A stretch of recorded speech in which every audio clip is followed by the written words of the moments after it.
Society के बीच में जो रिच और पुअर का गैप है वो बहुत ज्यादा नहीं होना चाहिए। ऐसा नहीं होना चाहिए कि 99% लोग तो भूखे मर रहे हैं और 1% लोग जो है वो सोसाइटी के सारे रिसोर्सेज लेके बैठे हुए हैं। में इंसान अपनी बात मनवाने के लिए किसी भी हद तक जा सकता है, वैसे ही इंसाफ पाने के लिए भी इंसान किसी भी हद तक जा सकता है। पहले क्या होता था कि अगर कोई कुछ भी अपराध करता था तो आई फॉर आई होता था, मतलब जो अपराध उसने करा है वैसे ही उसको सजा होती थी। एक बच्चे ने बहुत ज्यादा मेहनत करी, आपने कुछ मेहनत नहीं करी, आप सो रहे थे आराम से, सुबह पेपर देने चले गए, उस बच्चे को भी इक्वल मार्क्स मिल रहे हैं, आपको भी इक्वल मार्क्स मिल रहे हैं। तो जिस बच्चे ने बहुत ज्यादा मेहनत करी क्या उसको गुस्सा नहीं आएगा? पर आप यहाँ पर बोल दो कि मैम हम इक्वल है तो हमें इक्वल मार्क्स मिलना चाहिए, हम सब स्कूल में एक ही क्लासरूम में पढ़ रहे बच्चे हैं, एक ही उम्र के, तो हम इक्वल्स हैं इसलिए हमें इक्वल मार्क्स मिलना चाहिए। हेलो एवरीवन, वेलकम टू पढ़ ले humanities. This is Akanksha सोकल, your humanities educator. आज के इस वीडियो लेक्चर में स्टार्ट कर रहे हैं आपकी बुक का chapter 4 that is social justice. अच्छा, हेडिंग के साथ वापस समझने की कोशिश करेंगे कि चैप्टर आपसे क्या कहना चाह रहा है, क्या कम्युनिकेट करना चाह रहा है। इसकी हेडिंग में ही छुपा मतलब है। देखो, जब मैं सोशल जस्टिस की बात करती हूँ तो जस्टिस मतलब न्याय होना चाहिए। जस्टिस से आप क्या समझते हो कि न्याय होना चाहिए, इंसाफ होना चाहिए, उसे हम कहते हैं जस्टिस। और सोशल मतलब सोशल से आप क्या समझते हो? सोसाइटी से कंसर्न्ड है, मतलब ऐसा जस्टिस जो किससे कंसर्न्ड है? सोसाइटी से कंसर्न्ड है। जब हम सोशल जस्टिस के बारे में बात करते हैं तो इसका मतलब क्या है? अगर दोनों शब्दों को मिला जुला के पढ़ा जाए तो इसका मतलब क्या है कि हमें एक ऐसा समाज अचीव करना है जिसमें जस्टिस हो। अब जस्टिस कैसे हो? कि सबको बराबरी से इक्वल अपॉर्चुनिटीज मिले, ठीक है। ऐसा ना हो कि जो समाज के सारे, सोसाइटी के सारे रिसोर्सेस है वो सिर्फ कुछ लोगों के हाथ तक सीमित रह जाए और बाकी लोगों को वो रिसोर्सेस की अवेलेबिलिटी मिले ही ना। जैसे जो हेल्थ है, एजुकेशन है, जो पैसा है, देश का जो भी हेल्थ, एजुकेशन, पैसा है, वो सिर्फ 1% लोगों के हाथ में नहीं रहना चाहिए, उसका इक्वल डिस्ट्रीब्यूशन होना चाहिए। साथ ही साथ समाज में रह रहे, कंट्री में रह रहे सारे लोगों के पास इक्वल राइट्स होने चाहिए। और जो लोग पीछे छूट गए उनके लिए गवर्नमेंट ये स्टेप्स ले कि उनको आगे ला सके और उनको भी इक्वल अपॉर्चुनिटी प्रोवाइड करे। तो सोशल जस्टिस का कंसेप्ट है हमें एक ऐसा समाज अचीव करना है जहां पर सबके पास बराबरी से मौका हो, डिग्निटी से रहने का मौका हो, रिसोर्सेस को अवेल करने का मौका हो, ठीक है। जो पीछे छूट गए उन्हें बाकी लोगों के लेवल पे आके कंपीट करने का मौका दिया जाए। This is social justice.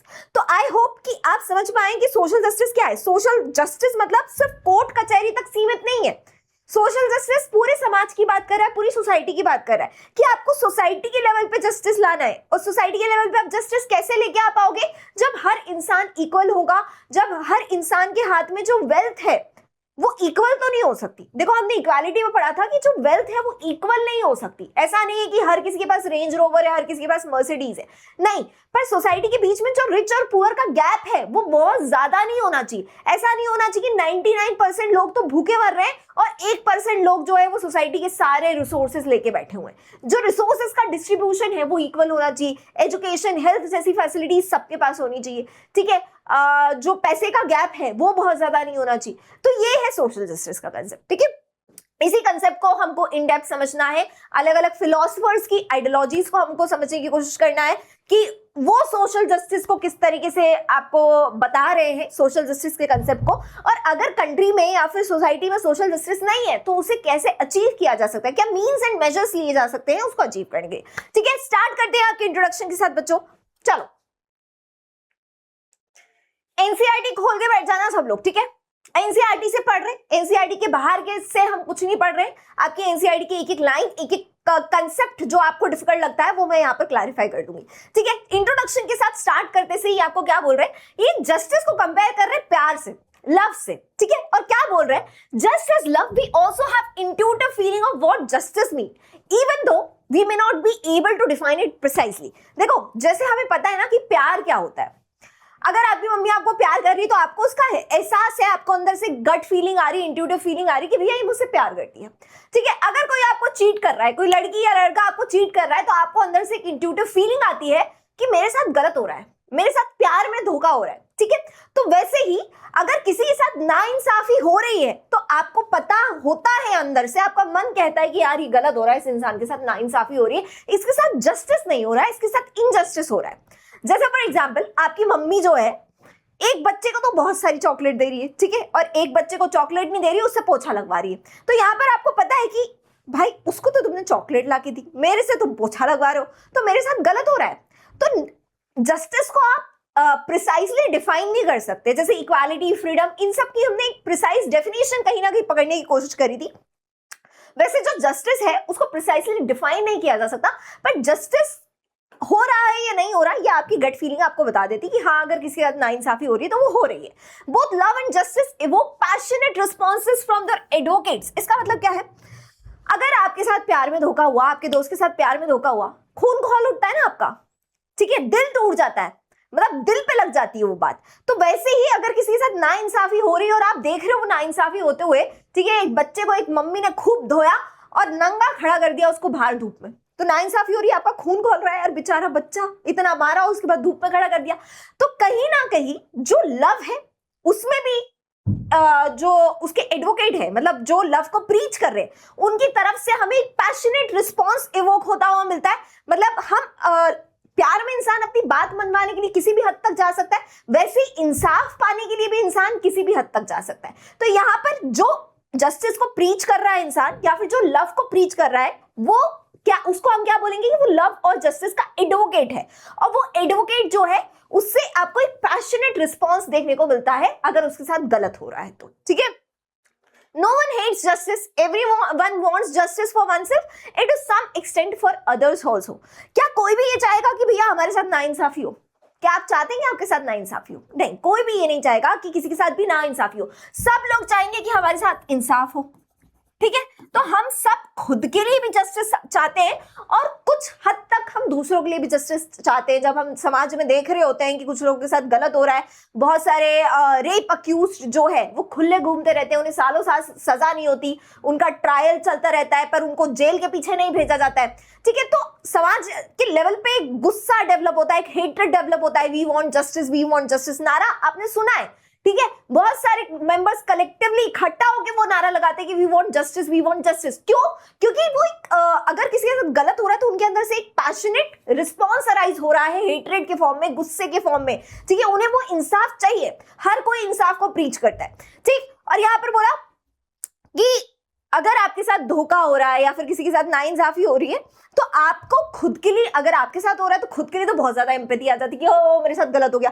और अगर किसी दूसरे के साथ हो रहा है तो उसके लिए भी हमें एम्पैथी आती है। जैसे फॉर एग्जांपल आप एक लाइन में खड़े हो, कोई लाइन तोड़ के आगे निकल रहा है, ठीक है, आगे जो लाइन तोड़ के आगे निकल रहा है उसका फ्रेंड खड़ा हुआ है और वो बीच में से घुसने की कोशिश कर रहा है। ऐसी सिचुएशन बहुत बार आती है हमारे पास कि हम लाइन में खड़े हुए हैं और पीछे से एक इंसान आता है और आगे ही लाइन में उस इंसान का दोस्त खड़ा रहता है, तो वो बीच में घुसने की कोशिश करता है। आप तुरंत चिल्लाते हो, भैया लाइन में आ जाओ, हम भी तो वेट कर रहे हैं, ठीक है।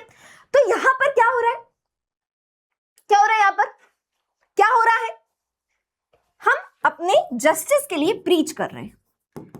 अगर किसी और के साथ गलत हो रहा है, वी वांट जस्टिस के नारे लगा के हम उसके लिए जस्टिस के लिए प्रीच कर रहे हैं, ठीक। तो no one wants injustice for themselves, but unlike love, justice concerns our life in society.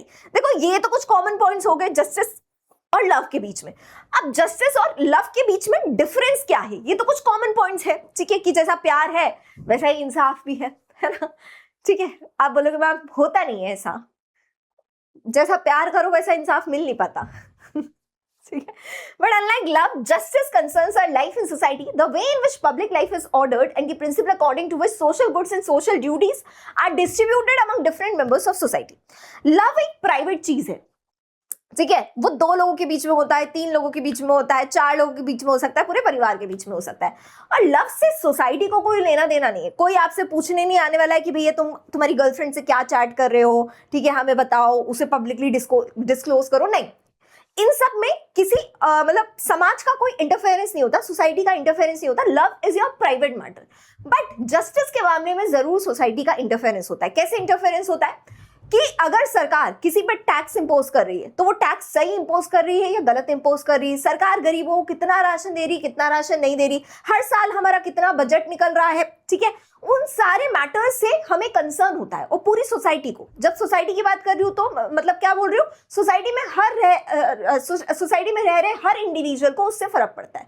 कोई प्यार कर रहा है उससे हमें फर्क पड़ता है नहीं, पर अगर किसी के साथ नाइंसाफी हो रही है, चाहे सरकार कर रही है या फिर कोई एक इंडिविजुअल दूसरे इंडिविजुअल के साथ नाइंसाफी कर रहा है, तो उससे हमें फर्क पड़ता है, क्योंकि हमें डर लगता है कि आज इसके साथ नाइंसाफी हुई है, कल को ऐसा ना हो कि हमारे साथ नाइंसाफी हो जाए। जब रेप होता है, ठीक है। तो बहुत सारी तादाद में सोसाइटी जो है उस इनजस्टिस के खिलाफ लड़ती है। क्यों लड़ती है? क्योंकि सोसाइटी में वो डर रहता है कि आज किसी की बेटी के साथ ऐसा हुआ है, कल किसी और की बेटी के साथ ऐसा ना हो, किसी और की डॉटर के साथ ऐसा ना हो। तो जो जस्टिस है दैट इज पब्लिक मैटर। कैसा मैटर है? Public matter. Love is a private matter, ठीक है। जैसे फॉर एग्जाम्पल आपका एक दोस्त है, वो हेलमेट पहन के नहीं गया, ठीक है, सेम चौराहे से जा रहा है, वो भी, आप भी सेम चौराहे से जा रहे हो, पुलिस ने उसको पकड़ा नहीं, आपको पकड़ लिया पुलिस ने, तो आप पुलिस से ये बोलोगे ना, भाई तुमने उसको तो पकड़ा नहीं। पर क्या आप किसी से प्यार कर रहे हो, आपका दोस्त नहीं कर रहा किसी से प्यार, तो आप उससे ये बोलोगे मैं तो किसी से प्यार कर रहा हूं, तू क्यों नहीं कर रहा किसी से प्यार? Love is a private matter. पर यहाँ पर जस्टिस कैसा मैटर है? पब्लिक मैटर है, जिसके थ्रू हमारी लाइफ गवर्न होती है, जिसके थ्रू सोसाइटी चलती है। Social goods and social duties are distributed among different members of society, ठीक है। Social goods and social duties are distributed among different members of society. इससे मेरा मतलब क्या है कि जस्टिस के थ्रू हम देखते हैं कि सबको इंसाफ मिल रहा है या नहीं, सबसे पहली बात, ठीक है। दूसरी बात, सबके पास इक्वल राइट्स है या नहीं। तीसरी बात, जो सोसाइटी की रिसोर्सेज है वो इक्वली डिस्ट्रीब्यूट हो रहे हैं या नहीं हो रहे। उसके बाद हम ये भी देखते हैं कि अगर कोई मेहनत कर रहा है तो उसको उसकी मेहनत का फल मिल रहा है या नहीं मिल रहा। ऐसा तो नहीं कोई दिन रात मेहनत कर रहा है और वो एग्जाम क्लियर नहीं कर पा रहा, बल्कि कोई एक आईएएस ऑफिसर का बच्चा है वो रिश्वत खिला के एग्जाम क्लियर कर दे। तो यहाँ पर क्या हो गया? यहाँ पर इनजस्टिस हो गया। तो यहाँ पर आपकी उस आईएएस ऑफिसर के बेटे जिसने रिश्वत खिला के एग्जाम क्लियर करा है, और आप जो दिन रात मेहनत कर रहे हो फिर भी आप एग्जाम क्लियर नहीं कर पाए क्योंकि कुछ घोटाला हुआ है, तो आप दोनों की लाइफ कनेक्टेड है। अगर आपके साथ इनजस्टिस हुआ है तो इनजस्टिस किसके कंपैरिजन में आपके साथ हुआ है? वो आईएएस ऑफिसर के बेटे के कंपैरिजन में आपके साथ इनजस्टिस हुआ है, ठीक है। तो जस्टिस क्या है? जस्टिस हमें बताता है कि कैसे सोशल गुड्स और सोशल ड्यूटीज डिस्ट्रीब्यूट होती है among different members of society, ठीक। तो it is a public matter, ठीक। क्या डिफरेंस है समझ आया?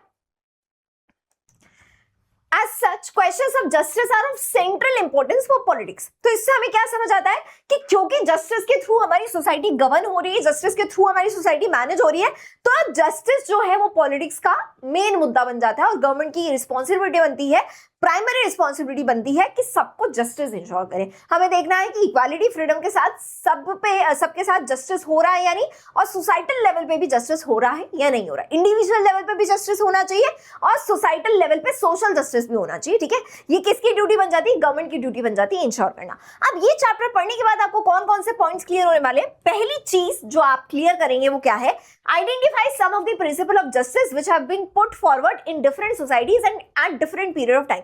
देखिए, जो जस्टिस का कंसेप्ट है ना, वो इवॉल्व होता आया है, वो एक फिक्स कंसेप्ट नहीं रहा, वो समाज के अलग अलग दौर में अलग अलग तरीके से इवॉल्व होता है। कैसे अलग अलग तरीके से इवॉल्व होता है? जैसे फॉर एग्जांपल, पहले क्या होता था कि अगर कोई कुछ भी अपराध करता था तो आई फॉर आई होता था, मतलब जो अपराध उसने करा है वैसे ही उसको सजा होती थी। जैसे सपोज करो किसी ने किसी के घर में चोरी कर ली, ठीक है, तो उसके घर से सारा सामान ले लिया जाता था। किसी ने किसी का मर्डर कर दिया तो उसको भी राजा जो है फांसी की सजा या फिर मर्डर की सजा सुना देता था। तो पहले इंसाफ की डेफिनेशन ये थी कि आई फॉर आई, जैसा तुम करो वैसा तुम भरो, ठीक है। पर धीरे धीरे इंसाफ की डेफिनेशन इवॉल्व होती गई और कभी कभी तो बहुत ब्रूटल पनिशमेंट दिया जाता था। जैसे फॉर एग्जाम्पल, आपने किसी की भैंस चोरी करी, अब आपने क्योंकि किसी बड़े आदमी की भैंस चोरी करी है तो आपको सजाएं मौत सुना दी जाती थी। पर आज के टाइम पे क्या आप किसी की भैंस चोरी करोगे तो आपको सजाएं मौत सुना दी जाएगी? नहीं। यहाँ पर जस्टिस का कंसेप्ट इवॉल्व हो गया है। जस्टिस मतलब कि अगर आपने किसी की भैंस चोरी करी है तो आप क्या करो? आप फाइन जमा करो, कॉम्पनसेशन दो उस इंसान को, ठीक है, उसका मुआवजा दो और उसकी भैंस भी वापस लौटाओ। तो यहाँ पर क्या हो रहा हुआ? जस्टिस का कंसेप्ट जो है वो फिक्स्ड नहीं है। जस्टिस की कोई फिक्स डेफिनेशन नहीं कि ऐसा किया तो ऐसा ही होगा। जस्टिस का कंसेप्ट इवॉल्व होता रहा है समाज की अंडरस्टैंडिंग के हिसाब से, जैसे जैसे समाज इवॉल्व होता गया है, ठीक है। Explain what is meant by distributive justice. Distributive justice का मतलब क्या है कि सोसाइटी के जो भी रिसोर्सेस है, नौकरी है, पैसा है, हेल्थ है, एजुकेशन है, बाकी सारी फैसिलिटीज जो है वो कैसे बांटी जाएगी। क्या जो सबसे गरीब है उसको सबसे ज्यादा दे दिया जाए, या फिर सबको इक्वली दिया जाए, या फिर मेरिट के बेसिस पे दिया जाए। मेरिट के बेसिस पे मतलब जो सबसे ज्यादा मेहनत कर रहा है, सबसे ज्यादा काम कर रहा है, उसको सबसे ज्यादा दिया जाए। तो किस तरीके से समाज के ये रिसोर्सेस, लिमिटेड रिसोर्सेस डिस्ट्रीब्यूट किए जाएंगे, ये कंसेप्ट है डिस्ट्रीब्यूटिव जस्टिस का, जो आपको पढ़ना है। ठीक है, कि लिमिटेड रिसोर्सेस जो है सोसाइटी के वो कैसे डिस्ट्रीब्यूट किए जाए। ठीक है, उसके बाद तीसरी चीज जो हमको पढ़ना है वो है जॉन रॉल्स की theory. Discuss John Rawls' argument that a fair and just society would be in the interest of all members and could be defended on rational grounds। देखिए यहाँ पे जॉन रॉल्स जो थे एक फिलोसफर थे और उन्होंने जस्टिस के लिए, सोशल जस्टिस के लिए एक बहुत ही अच्छी थियरी दी जिसे बोला जाता है वेल ऑफ इग्नोरेंस। क्या बोला जाता है बेटा? Veil of ignorance. John Rawls की थियरी को याद रखेंगे, ये एमसीक्यू में आपसे सीधा सीधा सटीक पूछ लेंगे कि जॉन रॉल्स की थियरी का नाम बताओ। क्या है? जॉन रॉल्स की जो जस्टिस की थियरी है उसका नाम क्या है? Well of ignorance. Well of ignorance का मतलब ये है कि आप इग्नोर करके चलो। मैम क्या इग्नोर करके चलो? आपको इग्नोर करके चले? नहीं, मुझे इग्नोर मत करके चलो, समझो क्या इग्नोर करके चलना है। देखो, अगर आप समाज में रह रहे हो तो आप भूल जाओ कि आप किस कास्ट से बिलोंग करते हो, किस कम्युनिटी से बिलोंग करते हो, आप अमीर हो या गरीब हो। खुद को उस पोजीशन पे रख के देखो जहां पर आपके सामने एक पर्दा हो, इग्नोरेंस का पर्दा हो, जहां पर आप सब कुछ भूल गए हो कि मैं किस कास्ट, किस कम्युनिटी और किस बैकग्राउंड से बिलोंग करता हूं, और फिर सोचो कि आप कैसे कानून बनाओगे। अगर आपको नहीं पता कि आप किस घर में पैदा होने वाले हैं, ठीक है, किस कम्युनिटी में पैदा होने वाले, तो आप कैसे कानून बनाएंगे? आप ऐसे कानून बनाएंगे जिससे सबसे गरीब इंसान की भलाई हो सके, या फिर सोसाइटी में जो सबसे नीचे रह रहा है जो इंसान, ठीक है, उसकी भलाई हो सके। क्योंकि कल को हो सकता है, क्योंकि आपको नहीं पता आप किस घर में पैदा होने वाले हो, तो हो सकता है कि आप सबसे गरीब घर में पैदा हो जाओ। तो अगर आप सबसे गरीब घर में पैदा हो गए तो फिर आप क्या करोगे? तो यहाँ पे जॉन रॉल्स ने बोला कि सोसाइटी में अगर जस्टिस इंश्योर करना है ना, तो हमें वेल ऑफ इग्नोरेंस पे ध्यान देना पड़ेगा। हमको अपने सामने एक इग्नोरेंस का पर्दा रखना पड़ेगा और फिर लॉज बनाने पड़ेंगे, ताकि जो सबसे नीचे खड़ा है समाज के लेवल पे, उसकी भलाई हो सके। ठीक है, अगर आपको पहले से ही पता है कि भैया मैं तो एक अमीर घर में पैदा होने वाला हूं, ठीक है, या फिर एक अमीर घर से बिलोंग करता हूं, और आपने अपने मन में वो चीज सेट कर ली कि मैं एक अमीर घर से बिलोंग करता हूं, क्या आप किसी गरीब के बारे में सोच पाएंगे? नहीं। तो जॉन रॉल्स क्या बोल रहे हैं कि आप खुद को सबसे नीची वाली पोजीशन पे रख के देखो, तो जिससे क्या होगा कि आप खुद के लिए एक प्रोटेक्टिव बबल बना लोगे। जो रिस्क होने वाली है फ्यूचर की, कि आप किस घर में पैदा होने वाले हैं, आप किस कम्युनिटी में पैदा होने वाले हैं, आप उस रिस्क को कवर कर पाएंगे अगर आप सबसे नीचे वाले लेवल के लिए रूल्स और रेगुलेशंस बनाते हुए चलते हैं। ठीक है, अब ये क्या है इसको हम इन डिटेल और समझेंगे। अभी के लिए मैंने आपको बस एक इंट्रोडक्शन बता दिया कि क्या क्या है जॉन रॉल्स की थ्योरी। चलिए अब देखिए, सबसे पहला टॉपिक क्या है आपके चैप्टर का? What is justice. कि जस्टिस का मतलब क्या होता है, इसको समझते हैं। तो जस्टिस का मतलब हमको कैसे समझना है? एक एकदम क्या बोल सकते हैं, ऐसा मतलब नहीं समझना है कि हाँ बस एक फिक्स डेफिनेशन समझनी है। हमको समझना है कि जस्टिस का मीनिंग जो है वो समाज के लेवल पे अलग अलग दौर में कैसे कैसे इवॉल्व होते आए। ठीक है, तो सबसे पहली चीज आपको बताया कि एंशिएंट टाइम में जस्टिस का मतलब क्या था। एंशिएंट टाइम पे जस्टिस का मतलब ये था, justice was associated with dharma and maintaining dharma was considered to be a primary duty of kings. Justice को धर्म के साथ एसोसिएट कर दिया जाता था कि आपको अपना धर्म परफॉर्म करना है, मतलब आपको अपनी ड्यूटी परफॉर्म करनी है। अगर आप एक राजा है तो आप अपनी राजा की ड्यूटी बखूबी परफॉर्म करिए तो आप जस्टिस कर रहे हैं। अगर आप प्रजा का हिस्सा है तो आप एक प्रजा की ड्यूटी परफॉर्म करिए, ठीक है, राजा के टुवर्ड्स आप ओबीडियंट रहिए। अगर आप एक सोल्जर है तो आप अपने लड़ने वाली ड्यूटी बहुत अच्छे तरीके से परफॉर्म करिए। तो अगर आप अपना धर्म परफॉर्म कर रहे हैं, जो आपका धर्म है, तो आप जस्टिस कर रहे हैं। ठीक है, अगर आप अपना धर्म परफॉर्म नहीं कर रहे, अगर आप एक सोल्जर है और आप अपनी सेना छोड़ के भाग गए, ठीक है, कायर की तरह आप भाग गए, तो यहां पर आपने अधर्म करा है और यहां पर आपने इनजस्टिस करा है। ठीक, तो यहां पर जस्टिस के कंसेप्ट को कैसे जो है इमेजिन किया जाता था कि भैया अगर आप अपना धर्मा परफॉर्म कर रहे हैं और सब लोग अपना अपना धर्मा परफॉर्म कर रहे हैं, तो हम क्या कर रहे हैं? जस्ट सोसाइटी को अचीव कर रहे हैं। ठीक है, उसके बाद चाइना में जो कन्फ्यूशियस थे, ठीक है, ये भी एक चाइनीज फिलोसोफर थे, इन्होंने क्या बोला? Argued that kings should maintain justice by punishing wrongdoers and rewarding the virtuous. इन्होंने बोला कि जस्टिस कैसे मेंटेन होगा, इंसाफ कैसे मेंटेन होगा समाज के अंदर, कि जो अच्छा कर रहा है उसे तो इनाम दो, ठीक है, जो गलत कर रहा है उसे आप पनिश करो। ठीक है, आज भी हम यही थियोरी फॉलो करते हैं कहीं ना कहीं जस्टिस की, कि जो अच्छा कर रहा होता है उसे इनाम देते हैं, ठीक है, मतलब उसे अच्छे कॉलेज में पढ़ने का मौका मिलता है, सरकारी कॉलेज में पढ़ने का मौका मिलता है, ठीक है, अच्छी जॉब उठाने का मौका मिलता है, और जो क्रिमिनल्स है वो जेल के पीछे सड़ते हैं, ठीक है। तो यहाँ पर कन्फ्यूशियस ने भी सेम चीज बोली कि भैया जो गलती करेगा डंडा खाएगा, ठीक है, और काम करो तो इनाम पाओ। जैसे फॉर एग्जाम्पल एक बच्चा है, उसने दिन रात मेहनत करी और अपने एग्जाम में टॉप करा, तो यहाँ पर उसको आईफोन मिलना चाहिए है ना, यहाँ पर उसको आईफोन मिल जाना चाहिए, नहीं मिलना चाहिए ठीक है। और जो बच्चा है उसको सारी फैसिलिटीज दी, उसके मम्मी पापा ने एकदम महंगी कोचिंग लगाई, फिर भी इतना निहायत ही बेशरम इंसान है कि बिल्कुल मेहनत नहीं करी, साल भर सोता रहा और आईफोन लेके बैठा हुआ है पढ़ाई के बहाने, तो उससे उसका आईफोन छीन लेना चाहिए, बिल्कुल छीन लेना चाहिए, ठीक है, ये बिल्कुल कर देना चाहिए। ये तो करना चाहिए या नहीं करना चाहिए वो डिपेंड्स ये बिल्कुल कर देना चाहिए, ठीक है। तो अच्छा काम करो इनाम पाओ, बुरा काम करो डंडा खाओ, ठीक है। कन्फ्यूशियस की ये थ्योरी थी। In 14th century BC Athens Greece, Plato discuss issue of justice in his book. जो प्लेटो है उनकी एक बुक थी, क्या थी बेटा? रिपब्लिक। अब कैसे याद रखोगे कि प्लेटो की बुक द रिपब्लिक थी? पीआर से याद रखेंगे, P for Plato, R for Republic, PR, ठीक है। पीआर का मतलब क्या होता है? अपनी मार्केटिंग करना इस पीआर, ठीक है। तो पीआर से आप याद रखेंगे कि पी फॉर प्लेटो और आर फॉर रिपब्लिक। प्लेटो की बुक थी द रिपब्लिक, ठीक है। बुक्स के नाम याद रखने और थ्योरीज के नाम याद रखने, ठीक। यहाँ पर प्लेटो जो है अपनी बुक में क्या बोलते हैं? Through a dialogue between Socrates and his young friends Glaucon and Adeimantus, Plato examined why we should be concerned about justice. Plato यहाँ पर दो फ्रेंड्स के बीच में एक डिबेट करवा रहे हैं और उस डिबेट के थ्रू बता रहे हैं कि भैया हमें जस्टिस से इतना मतलब क्यों होना चाहिए, हम इंसाफ से इतना मतलब क्यों होना चाहिए और समाज में इंसाफ होना क्यों चाहिए, ठीक है। तो क्या बोलते हैं ये?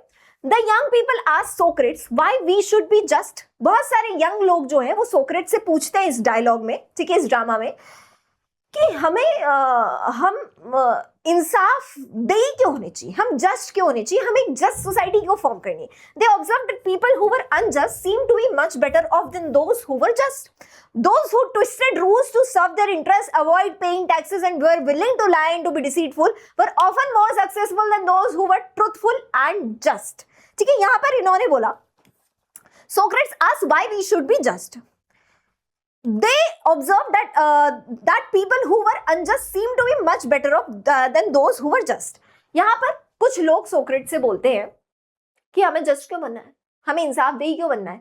जो इंसाफ नहीं कर रहे हैं, जो गलत कर रहे हैं, वो ज्यादा खुश है, ठीक है। जैसे फॉर एग्जाम्पल एक बच्चा जो है वो रोज समोसे के पैसे देता है और समोसा खरीदता है, ठीक। एक बच्चा जो है वो क्या करता है, वो समोसे के पैसे नहीं देता, वो समोसा चुरा लेता है और उसे पता है कि कैसे बच के निकलना है।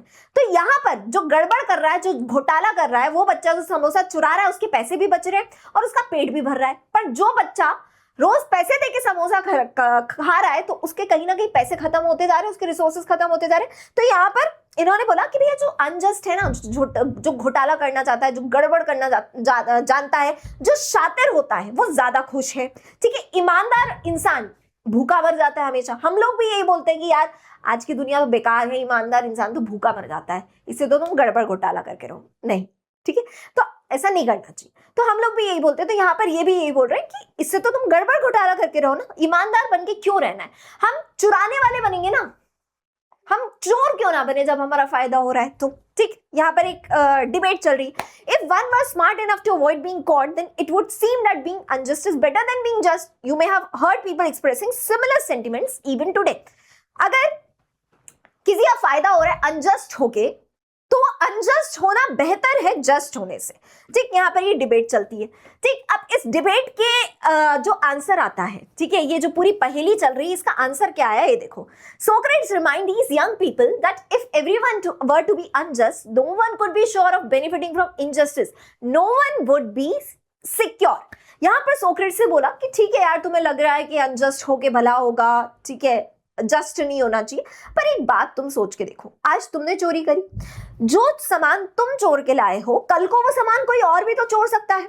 अगर उसने चोरी कर ली तो उसका भी चोरा हुआ सामान कोई और चोर सकता है। तो यहाँ पर अगर कोई रूल रेगुलेशन नहीं होंगे तो कोई सोसाइटी के अंदर सेफ्टी नेट नहीं होगा और आप सिक्योर फील नहीं कर पाओगे। अगर आप सामान चोर के भी ले आओ तो क्योंकि सोसाइटी के सारे लोग अनजस्ट है, वो नाइंसाफी करते हैं, इनजस्टिस करते हैं, तो वो क्या करेंगे, एक दूसरे का सामान चोरते ही रहेंगे। अगर आपने किसी का मर्डर कर दिया, कल को आपका भी मर्डर हो सकता है। ठीक है, सावधान रहना पड़ेगा आपको। कब तक छुप छुप के बैठे रहोगे? तो अगर कोई रूल रेगुलेशन नहीं है तो हमारे पास कोई प्रोटेक्टिव बबल नहीं है। तो अगर हमको एक प्रोटेक्टिव बबल चाहिए जहां पर हम निश्चिंत होकर जी सके, तो हमें एक जस्ट सोसाइटी खुद के लिए मेंटेन करनी पड़ेगी और हमारे पास रूल रेगुलेशन होने चाहिए। ठीक है, जैसे फॉर एग्जांपल आप ट्रैफिक सिग्नल तोड़ के भागे, बड़ा मजा आया आपको, मतलब ये गड़बड़ घोटाला करके आपको बड़ा मजा आया कि वाह यार मैंने तो ट्रैफिक सिग्नल तोड़ दिया, अब मैं जल्दी आगे निकल जाऊंगा। पीछे से एक और इंसान आया, उसने भी ट्रैफिक सिग्नल तोड़ते हुए आया और आपकी बाइक के अंदर घुस गया। अब आप बोल रहे हो भैया मेरी बाइक तोड़ दी तूने, मुझे कॉम्पनसेशन दे। तो बोलेगा क्यों कॉम्पनसेशन दूं, तुम भी तो ट्रैफिक सिग्नल तोड़ के निकले थे, मैं तोड़ के निकल गया तो कौन सी बड़ी बात है। तो यहाँ पर जंगल राज बन जाएगा, सब एक दूसरे से लड़ते रहेंगे, केओस मच जाएगा। इसलिए रूल रेगुलेशन होने जरूरी है और एक जस्ट सोसाइटी मेंटेन करनी जरूरी है, और जो गलत करता है उसे जेल भेजना भी जरूरी है। ठीक है, justice does not only mean doing good to our friends and harm to our enemies. Justice involves the well-being of the people. अब आप बोल रहे हो मैम जस्टिस होना चाहिए, तो जस्टिस मतलब हम खुद के साथ अच्छा करेंगे, अपने दोस्तों के साथ अच्छा करेंगे, बाकियों के साथ बुरा होता है तो हमें क्या फर्क पड़ता है, हम बुरा कर भी सकते हैं। नहीं, जस्टिस ऐसा नहीं होना चाहिए कि आप सिर्फ खुद का और खुद के रिलेटिव्स का, खुद की फैमिली का और खुद के फ्रेंड्स का सोच रहे हो। जस्टिस मतलब आप सबके बारे में सोच के चल रहे हो। ठीक है, अगर जब आप सबके बारे में सोच के चलोगे तो ओवरऑल समाज टुगेदर सेफ फील कर पाएगा। मतलब जस्टिस यहां पर बेसिकली बोला कि डॉक्टर की तरह होना चाहिए। डॉक्टर को मतलब नहीं होता कि जो पेशेंट आ रहा है वो उसका दोस्त है या फिर उसका दुश्मन है। डॉक्टर का मेन काम क्या होता है, उस पेशेंट को ट्रीट करना, और डॉक्टर के अंदर से ये रहता है कि भैया ये पेशेंट ठीक हो जाए, चाहे मेरा दोस्त है चाहे मेरा दुश्मन है। तो यहाँ पर डॉक्टर का धर्म क्या है कि उसे ट्रीट करना। तो यहाँ पर जस्टिस आपके धर्म से कंसर्न होना चाहिए कहीं ना कहीं। ठीक है, हमें ये देखने को मिल रहा है। ठीक, just government must be concerned with well-being of the people, ensuring the well-being of the people, including giving each person his due. just government कैसे होगी? just government कैसी होगी? जो जिसका बाकी है, जो जिसका ड्यू है, उसको उसका दे दो। कोई अगर बहुत ज्यादा मेहनत कर रहा है, उसे अच्छे एग्जाम, अच्छे मार्क्स से पास करो। ठीक है, अगर उसने पेपर में बहुत अच्छा कंटेंट लिख के आया, उसको अच्छे मार्क्स दो, अच्छे कॉलेज में एडमिशन दिलवाओ। ठीक है, तो यहाँ पर जिसने मेहनत करी उसका ड्यू क्या है, अच्छे मार्क्स, तो उसको उसके अच्छे मार्क्स दे दो। ठीक है, अगर किसी ने टैक्स भरा है तो उसका टैक्स भरने का ड्यू क्या है कि आप उसे अच्छी सड़क बना के दो। तो जस्ट गवर्नमेंट कैसी होगी? जस्ट गवर्नमेंट वो होगी जो इंसान डिजर्व करता है उसको उसका दे दे, उसको उसके हिस्से का दे दे, उसको उसकी ईमानदारी और उसकी जो भी मेहनत है उसका दे। ठीक है, अब यहाँ पर एक चीज बोलिए आपको, however our understanding of what is due to a person has changed from time of Plato. Today our understanding of what is just is closely linked to our understanding of what is due to each person as a human being. पहले हम just की definition क्या थी, sorry due की definition क्या थी पहले हमारी, कि ठीक है आप सबको उसके हिस्से का दो। प्लेटो के टाइम पे जो ड्यू की डेफिनेशन थी वो क्या थी कि ठीक है आप सबको उसके हिस्से का दो, पर उसके सोशल स्टेटस के अकॉर्डिंग उसको उसके हिस्से का दो। जैसे अगर एक सैनिक है, ठीक है, अगर एक सोल्जर है, तो सोल्जर का काम क्या है? सोल्जर का काम क्या है? डिफेंड करना और फाइट करना। तो सोल्जर के बच्चे का काम भी क्या होना चाहिए? डिफेंड करना और फाइट करना। तो अगर वो किसी मतलब अपनी फाइटिंग अच्छे से कर रहा है, अच्छे से अपने जो पूरी प्रजा है, राजा की जो प्रजा है उसको डिफेंड कर पा रहा है वो सोल्जर, तो उसको प्रमोशन दे दो। तो यहाँ पर क्योंकि वो अपना काम अपने सोशल स्टेटस के अकॉर्डिंग, उसका सोशल स्टेटस क्या है कि उसको फाइट करना है और वो काम अपना अच्छे से कर रहा है, तो यहाँ पर जो उसका ड्यू है वो उसको दे दो। ठीक है, वैसे ही किसान का काम है खेती करना, अगर वो खेती अच्छे से कर रहा है तो जो भी फसल से उसका पैसा आ रहा है वो उसका ड्यू है, क्योंकि वो उसकी मेहनत की कमाई है, तो आप उसको दे दो। ठीक, तो यहां पर जो जैसे फॉर एग्जांपल एक हाँ रुक जाओ, अभी ये वाला एग्जांपल छोड़ दो। तो यहाँ पर क्या बोला गया कि जो ड्यू है वो आपके सोशल स्टेटस के अकॉर्डिंग होता है। प्लेटो के टाइम पे ये ड्यू की ये डेफिनेशन थी, पर आज बोला गया कि ड्यू आपके सोशल स्टेटस के अकॉर्डिंग नहीं होता। आप जो कर रहे हो, आप चाहे किसी भी सोशल स्टेटस से बिलोंग करते हो, आप जो कर रहे हो आपको अपनी मेहनत का मिलना चाहिए। जैसे फॉर एग्जाम्पल भले ही आप एक सोल्जर के बेटे हो, पर अगर आपने नीट के एग्जाम में बहुत अच्छा स्कोर लेके आए हो तो आपको मेडिकल कॉलेज में एंट्रेंस डिनाई नहीं किया जा सकता ये बोल के कि तुम तो एक सोल्जर के बेटे हो, तो अगर तुम सोल्जर के बेटे हो तो वहां पर अच्छा कर रहे हो तो सिर्फ वहीं पर तुम्हें तुम्हारा करने का फल मिलेगा और यहाँ पर नहीं मिलेगा, ऐसा नहीं बोल सकते। ठीक है, भले वो एक सोल्जर का बेटा है, पर क्योंकि उसने नीट का एग्जाम क्लियर कर लिया, बहुत अच्छे मार्क्स ले आया है, तो यहाँ पर उसका ड्यू क्या है कि वो अच्छे मार्क्स लेके आया है, तो उसको अच्छे कॉलेज में एडमिशन मिलना चाहिए। यहाँ पर उसका ड्यू उसके सोशल स्टेटस के ऊपर बेस नहीं होना चाहिए। तो प्लेटो के टाइम पे जो ड्यू था वो कैसा था, क्लास बेस्ड डेफिनेशन वाला ड्यू था। ठीक है, कि सोशल स्टेटस के अकॉर्डिंग आपको आपका ड्यू मिलना चाहिए। आज की डेट में आपको आपका ड्यू किसके अकॉर्डिंग मिलना चाहिए, ह्यूमन बेस्ड नेचर के अकॉर्डिंग मिलना चाहिए, कि हम सब इंसान हैं। आप इंसान होके अगर कुछ अच्छा काम कर रहे हैं, किसी चीज में मेहनत कर रहे हैं, तो आपको आपकी मेहनत का मिलना चाहिए। जैसे फॉर एग्जाम्पल एक रेस्टोरेंट है, उस रेस्टोरेंट में आप जाते हैं, अब वो वेटर आता है, बोलता है शक्ल से तो लग रहा है तुम्हारे पूर्वज जो है दाल चावल खाते थे, तो ठीक है तुम्हें दाल चावल दे देंगे, हम अच्छी क्वालिटी का दाल चावल देंगे, पर उसके अलावा कुछ नहीं देंगे, क्योंकि तुम्हारा ड्यू तो सिर्फ दाल चावल है। तुम्हारे पूर्वज जो है, तुम उस क्लास से बिलोंग करते हो, तो तुम्हारे पूर्वज जो है दाल चावल खाते थे। आप यहाँ पर क्या बोलोगे कि भाई तेरे मेन्यू कार्ड में पनीर भी है, मुझे पनीर खाना है, तो तू मुझे दाल चावल क्यों देगा। ठीक है, अगर मैं तुझे पैसा दे रहा हूं, तो मैं तुझे पनीर का पैसा दे रहा हूं, तो मेरा ड्यू है पनीर लेना, मैं दाल चावल क्यों लूंगा। तो यहाँ पर पहले जो ड्यू की डेफिनेशन थी वो क्लास बेस्ड के अकॉर्डिंग थी, आज जो ड्यू की डेफिनेशन है वो ह्यूमन बेस्ड के अकॉर्डिंग है। ठीक है, कि हम सब इंसान हैं। क्लियर है, समझ आई ये चीज।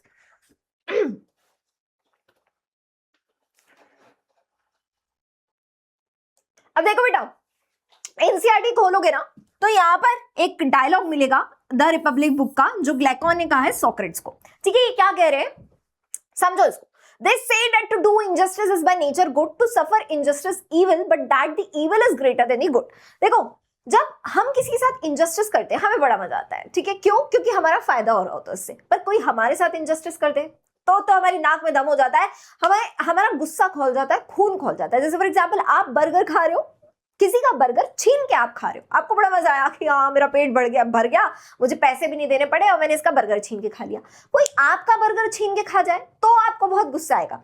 ठीक है, तो जब इंसान दोनों स्वाद चख चुका होता है, इंजस्टिस करने के भी, और उसे पता है कि अगर ये इंजस्टिस होता रहा तो किसी ना किसी दिन, अगर मैं किसी के साथ इंजस्टिस करता रहा तो किसी ना किसी दिन मेरे साथ भी इंजस्टिस हो जाएगा। ठीक है, तो जब इंसान ने दोनों स्वाद चखे होते हैं तो इंसान क्या बोलता है कि सुन, ना तो मेरा ना तो तेरा, ना मुझे तुझसे मतलब है ना तू मुझसे मतलब रखना। मतलब इन दी सेंस कि ना तो मैं तेरे काम में इंटरफेयर करूंगा, ना तो मैं तेरे साथ इंजस्टिस करूंगा, ना तो तू मेरे साथ इंजस्टिस करना। और जब इंसानों के बीच में ये म्यूचुअल एग्रीमेंट हो जाता है कि ना मैं आपको हार्म करूंगा ना आप मुझे हार्म करना, तो रूल और रेगुलेशन का डेवलपमेंट होता है, रूल और रेगुलेशन का जन्म होता है और एक जस्ट सोसाइटी का जन्म होता है। ठीक है, क्योंकि हर कोई एक सेफ्टी नेट में रहना चाहता है। जस्ट सोसाइटी क्यों बनती है, क्योंकि हर कोई एक सेफ्टी नेट में रहना चाहता है, एक प्रोटेक्टिव बबल में रहना चाहता है कि भैया आज हमने गलत करा है, कल को हमारे साथ भी तो कोई गलत कर सकता है, हमसे ऊपर वाला, हमसे भी तो बड़ा वाला कोई बैठा है ना।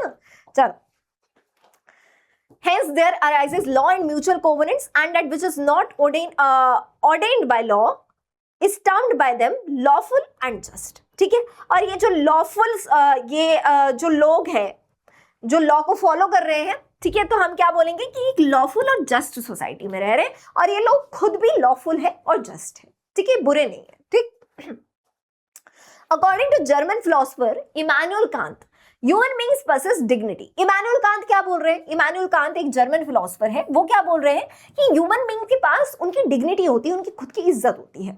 आपके पास आपकी इज्जत है और आपके पास ये राइट है कि कोई भी आके आपकी इज्जत की लुटियां ना डुबा दे या फिर आप पे गलत आरोप ना लगाए। If all persons are granted dignity, then what is due to each of them is that they have the opportunity to develop their talents and pursue their chosen goals. देखो, अगर हम बोल रहे हैं कि आपके पास इज्जत से रहने का मौका है, तो इज्जत से रहने का मौका है, इसका मतलब आपको क्या ड्यू है सरकार की तरफ से। अगर आप एक डिग्निफाइड लाइफ जीना चाहते हैं तो आपको सरकार की तरफ से क्या ड्यू है कि आपको इक्वल अपॉर्चुनिटी मिले। सरकार आपको ये नहीं बोल सकती कि तुम किसान के बेटे हो तो तुम जीवन भर किसानी करोगे। ठीक है, अगर आप किसान के बेटे हैं और आप पढ़ना चाहते हैं और कोई अच्छा क्वालिफाइड एग्जाम निकालना चाहते हैं, तो यहाँ पर आपका ड्यू क्या हो जाता है कि आपको इक्वल अपॉर्चुनिटी मिले, आपको इक्वल रिसोर्सेस मिले, और अगर आपके पास कोई टैलेंट है, अगर आपके पास कोई स्किल है, तो आप उसको परस्यू कर पाओ। जब आप अपने टैलेंट स्किल को परस्यू कर पाओगे, सब बाकी लोगों से इक्वली कॉम्पीट कर पाओगे, जब हम कहेंगे कि आपके पास डिग्निटी से रहने का मौका मिल रहा है समाज में। तो एक जस्ट समाज कैसा होता है, जहां पर आपको डिग्निफाइड लाइफ प्रोवाइड की जाए। और डिग्निफाइड लाइफ कैसे प्रोवाइड की जाती है, आपको आपका ड्यू देके, और आपको आपका ड्यू क्या है कि आपको इक्वल अपॉर्चुनिटीज मिले। आपके अगर आपके पास टैलेंट है तो आप उस टैलेंट का इस्तेमाल कर पाओ, अगर आपके पास स्किल्स है तो आप उसको उन स्किल्स का इस्तेमाल कर पाओ। ये आपको सरकार की तरफ से आपका ड्यू होना चाहिए, ठीक है।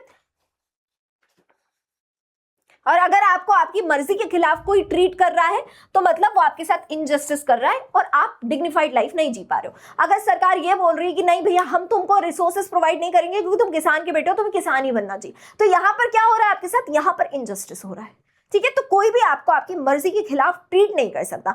जैसे अगर आप रेस्टोरेंट में गए थे तो वो जबरदस्ती आपको दाल चावल नहीं खिला सकता। आप क्या बोलोगे कि मेन्यू कार्ड सारे ह्यूमन बींग्स के लिए सेम होना चाहिए ना, और मैं तुम्हें पैसे दे रहा हूं जब पनीर खाने के लिए, तो तुम मुझे जबरदस्ती दाल चावल नहीं खिला सकते हो, ठीक है। क्योंकि मैंने तुम्हें पैसे दिए हैं, पनीर खाने के पैसे दिए, तो तुम पे मेरा मेरे पे तुम्हारा, तुम पे मेरा क्या ड्यू है, तुम पे मेरा क्या ड्यू है, पनीर ड्यू है, ठीक है। चलो आ जाओ। अब इक्वल ट्रीटमेंट फॉर इक्वल्स। अब देखो यहां से जो जस्टिस की हम बात कर रहे हैं ना, सोशल जस्टिस के 3 प्रिंसिपल्स हमको पढ़ने हैं। पहला प्रिंसिपल, ये याद रखेंगे बेटा, एग्जाम में क्वेश्चन पूछ लेंगे आपसे कि सोशल जस्टिस के 3 प्रिंसिपल बताओ। तो पहला प्रिंसिपल है सोशल जस्टिस का, क्या है, इक्वल ट्रीटमेंट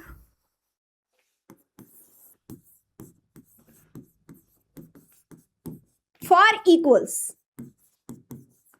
अभी सिर्फ नाम बता रही हूं, अभी समझाऊंगी, ठीक है। इनका काम क्या है वो भी समझाएंगे, अभी नाम जान लेते हैं। इक्वल ट्रीटमेंट फॉर इक्वल्स पहला प्रिंसिपल है, इसे याद करते हुए चलेंगे। दूसरा प्रिंसिपल है एक minute, proportionate justice.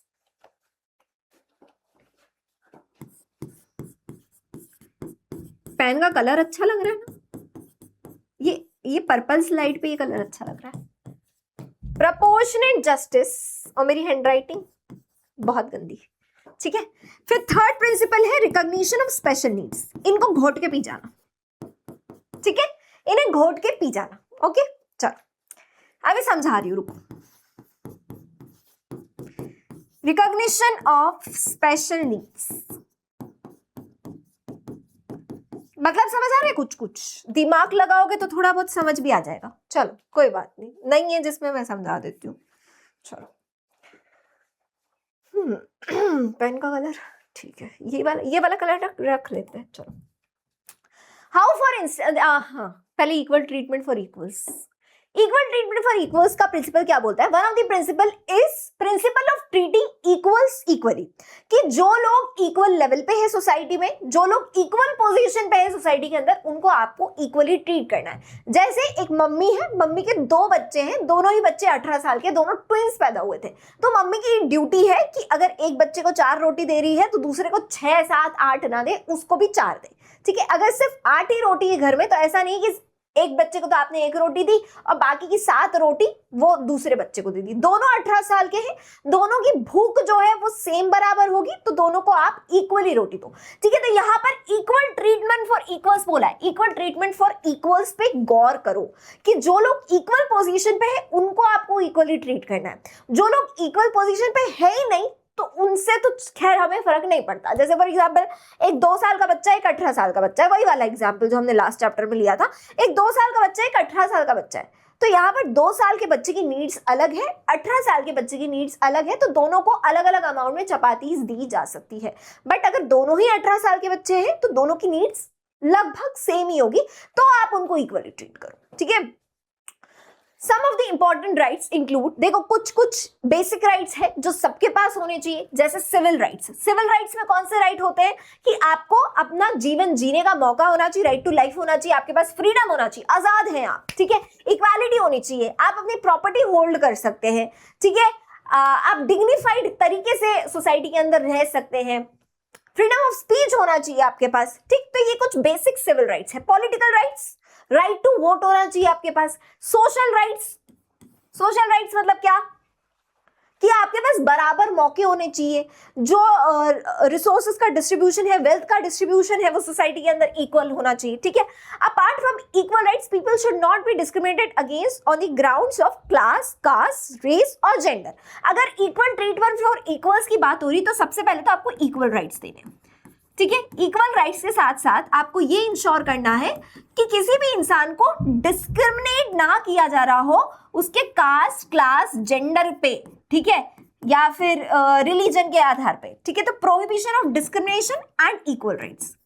Equal treatment for equals में क्या आएगा? Prohibition of discrimination and equal rights, ठीक। उसके बाद क्या बोला? If person get 100 rupees for some work and another receives only 75 rupees because they belong to different caste, then it would be unfair or unjust. हम सब इंसान हैं, हम सबका खून लाल है, हम सबको दर्द होता है जब सुई गड़ती है, ठीक है। तो हम सब ह्यूमन बींग्स हैं।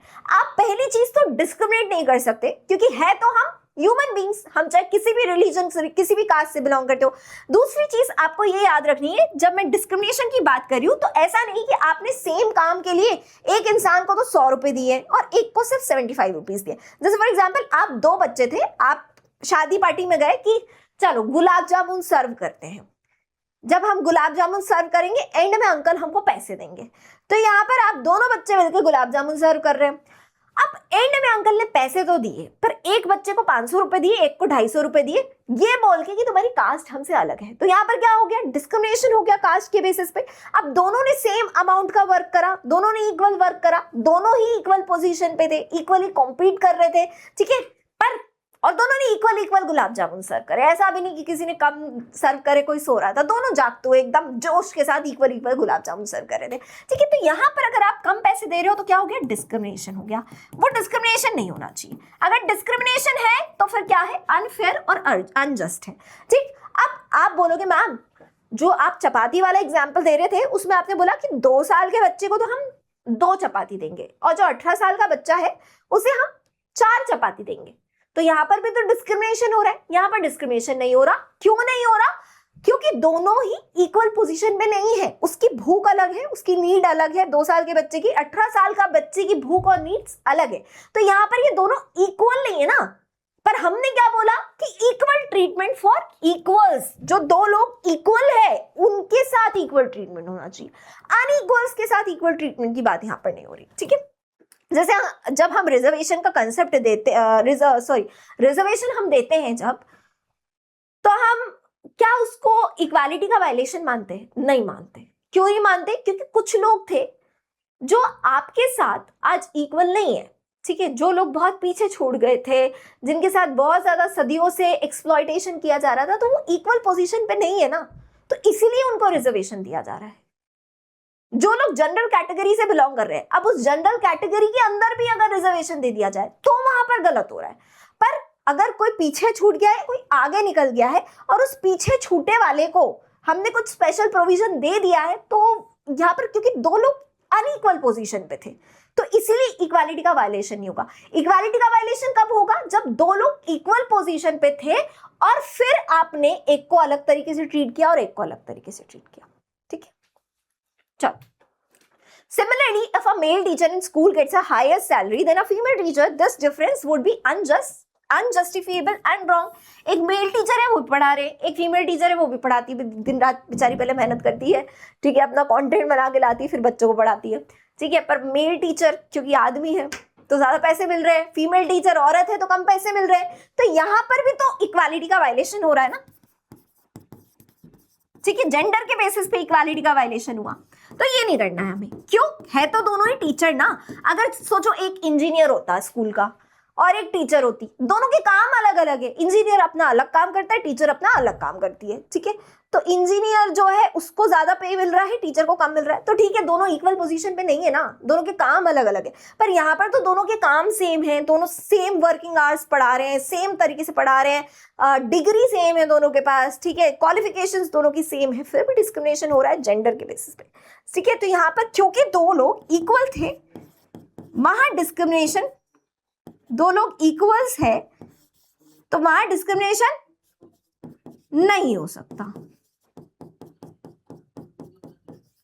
दो लोग अनइक्वल्स हैं, वहां डिस्क्रिमिनेशन हो सकता है क्या? दो लोग अनइक्वल्स है, मतलब अनइक्वल पोजीशन पे, वहां पर डिस्क्रिमिनेशन हो सकता है क्या? हाँ, वहां हो सकता है।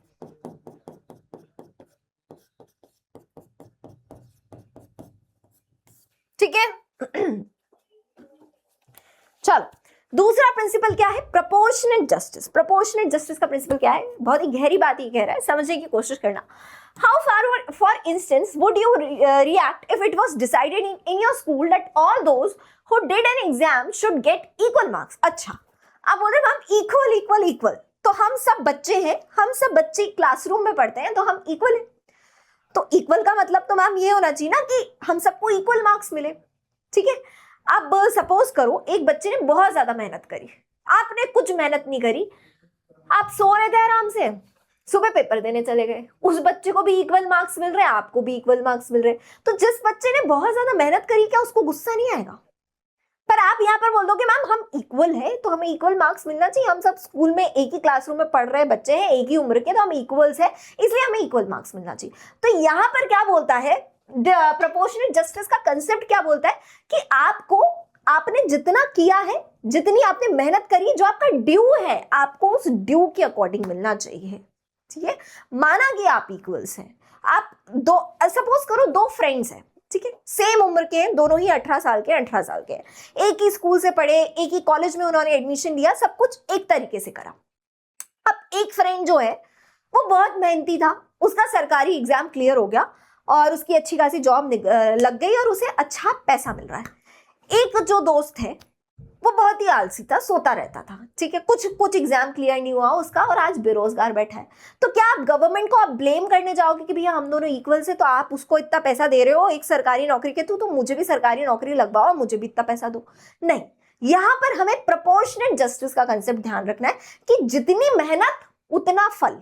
इक्वल का मतलब ये नहीं कि सब कुछ इक्वल होगा, सोसाइटी में रिसोर्सेज लिमिटेड है, तो हम लिमिटेड रिसोर्सेज को इक्वली नहीं बांट सकते, हर तरीके से आपको इक्वल नहीं किया जा सकता। आपको कानून में इक्वल किया जा सकता है, आपको इक्वल राइट्स दिए जा सकते हैं, आपको इक्वल अपॉर्चुनिटीज दी जा सकती है, पर इक्वल, एकदम इक्वल डिस्ट्रीब्यूशन ऑफ रिसोर्सेज होगा वो नहीं हो सकता, ठीक है। तो प्रोपोर्शनेट जस्टिस का कंसेप्ट क्या बोलता है कि जिसने जितना किया उसको उतना मिलेगा, ठीक है, इक्वल ट्रीटमेंट, बट जस्टिस भी होना चाहिए उस इक्वल ट्रीटमेंट में। अगर किसी ने मेहनत करी है तो उसे अच्छे मार्क्स मिलना चाहिए, ना कि इक्वल मार्क्स मिलना चाहिए, ठीक है।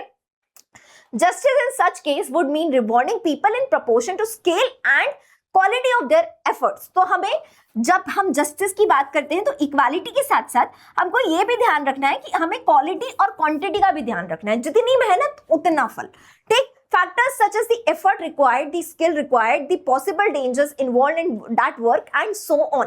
जब आप किसी को रिवॉर्ड दे रहे हैं तो रिवॉर्ड देते वक्त आपको क्या ध्यान रखना है? अगर आप किसी को पनिशमेंट दे रहे हैं, अगर आप उसको जेल में डाल रहे हैं, तो आप क्या ध्यान रखेंगे कि इसने क्राइम किया या नहीं किया, ये हमको कोर्ट में प्रूव करना है, ठीक है। पर अगर हम किसी को रिवॉर्ड दे रहे हैं, किसी को हम अच्छी नौकरी दे रहे हैं सरकार के, और जो सरकारी पैसा है, ठीक है, उस सरकारी नौकरी में जो सरकारी पैसा है, सरकारी सैलरी हम उसको दे रहे हैं, तो हमको क्या ध्यान रखना है कि उसने कितनी मेहनत करी है, ठीक है, उसका प्रमोशन उसकी मेहनत के बेसिस पे होना चाहिए, ठीक। जो काम उसने करा है उसमें कितना डेंजरस काम वो था, उसमें कितना ज्यादा डेंजर इन्वॉल्व था।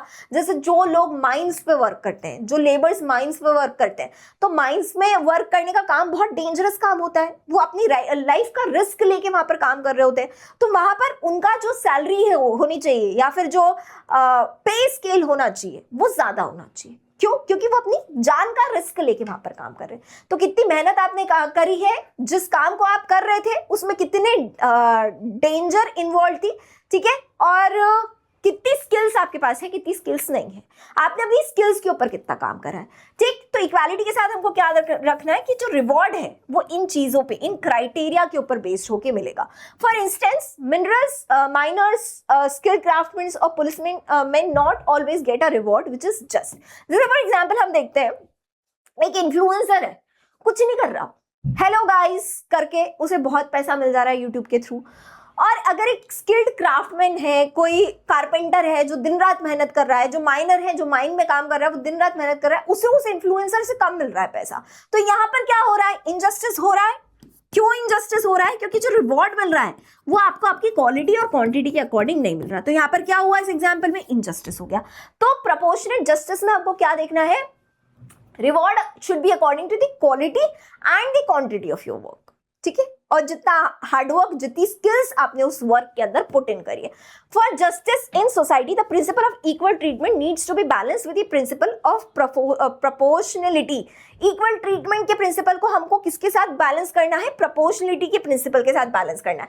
जैसे फॉर एग्जाम्पल हमें क्या करना है, बता रही हूं क्या करना। जब मैं इक्वल ट्रीटमेंट की बात कर रही हूं तो हमें क्या करना है, सबसे पहली चीज तो आप ये करो कि आप सबको बराबर मौका दो, अपॉर्चुनिटी सबको आप बराबर दो।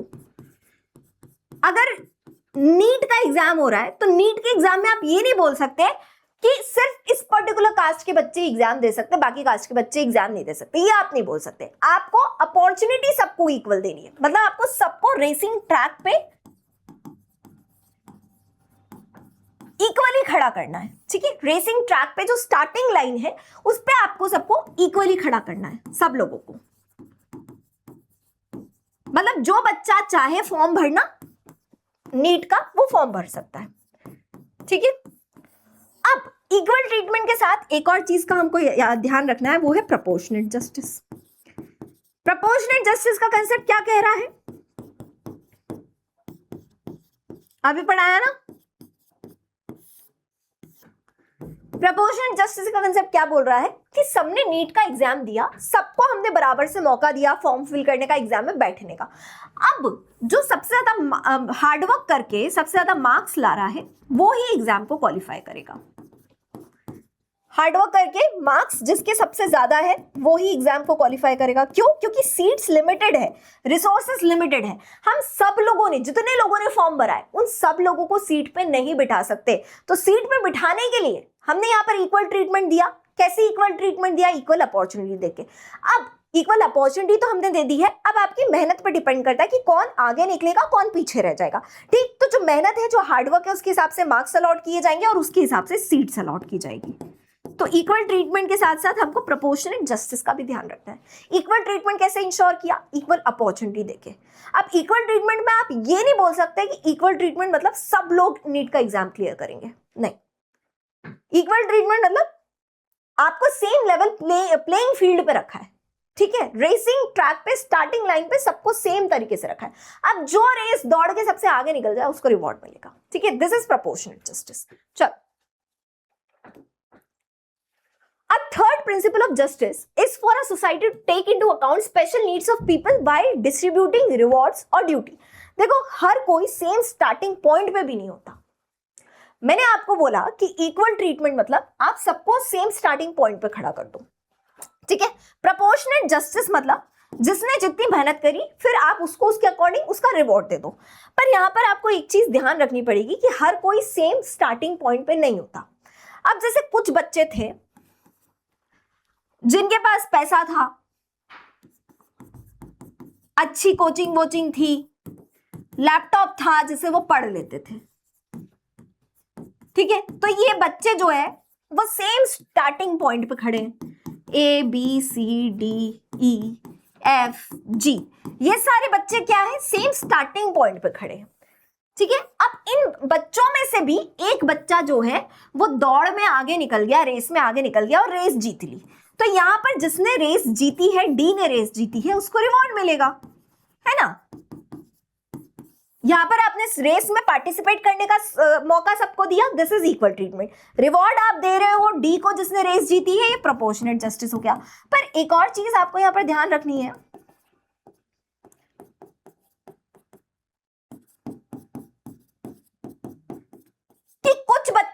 हैं जिनके पास रेस में स्टार्टिंग लाइन पे खड़े होने के भी रिसोर्सेस नहीं रहते, ठीक है, जिनके पास एग्जाम का फॉर्म फिल करने के भी रिसोर्सेस नहीं रहते, कोचिंग लेने के लिए उनके पास पैसा नहीं है, ठीक, तो वो लोग इन लोगों से बहुत पीछे हैं।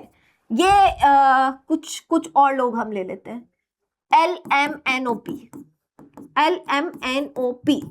ये जो है ये लोग तो नेगेटिव में चल रहे हैं ना। तो अगर आपको इन लोगों को इनके बराबर लेके आना है और इनको स्टार्टिंग लाइन पे तो खड़े करवाओ, एटलीस्ट इनको स्टार्टिंग लाइन पे खड़ा करवाना LMNOP को, तो आपको उनको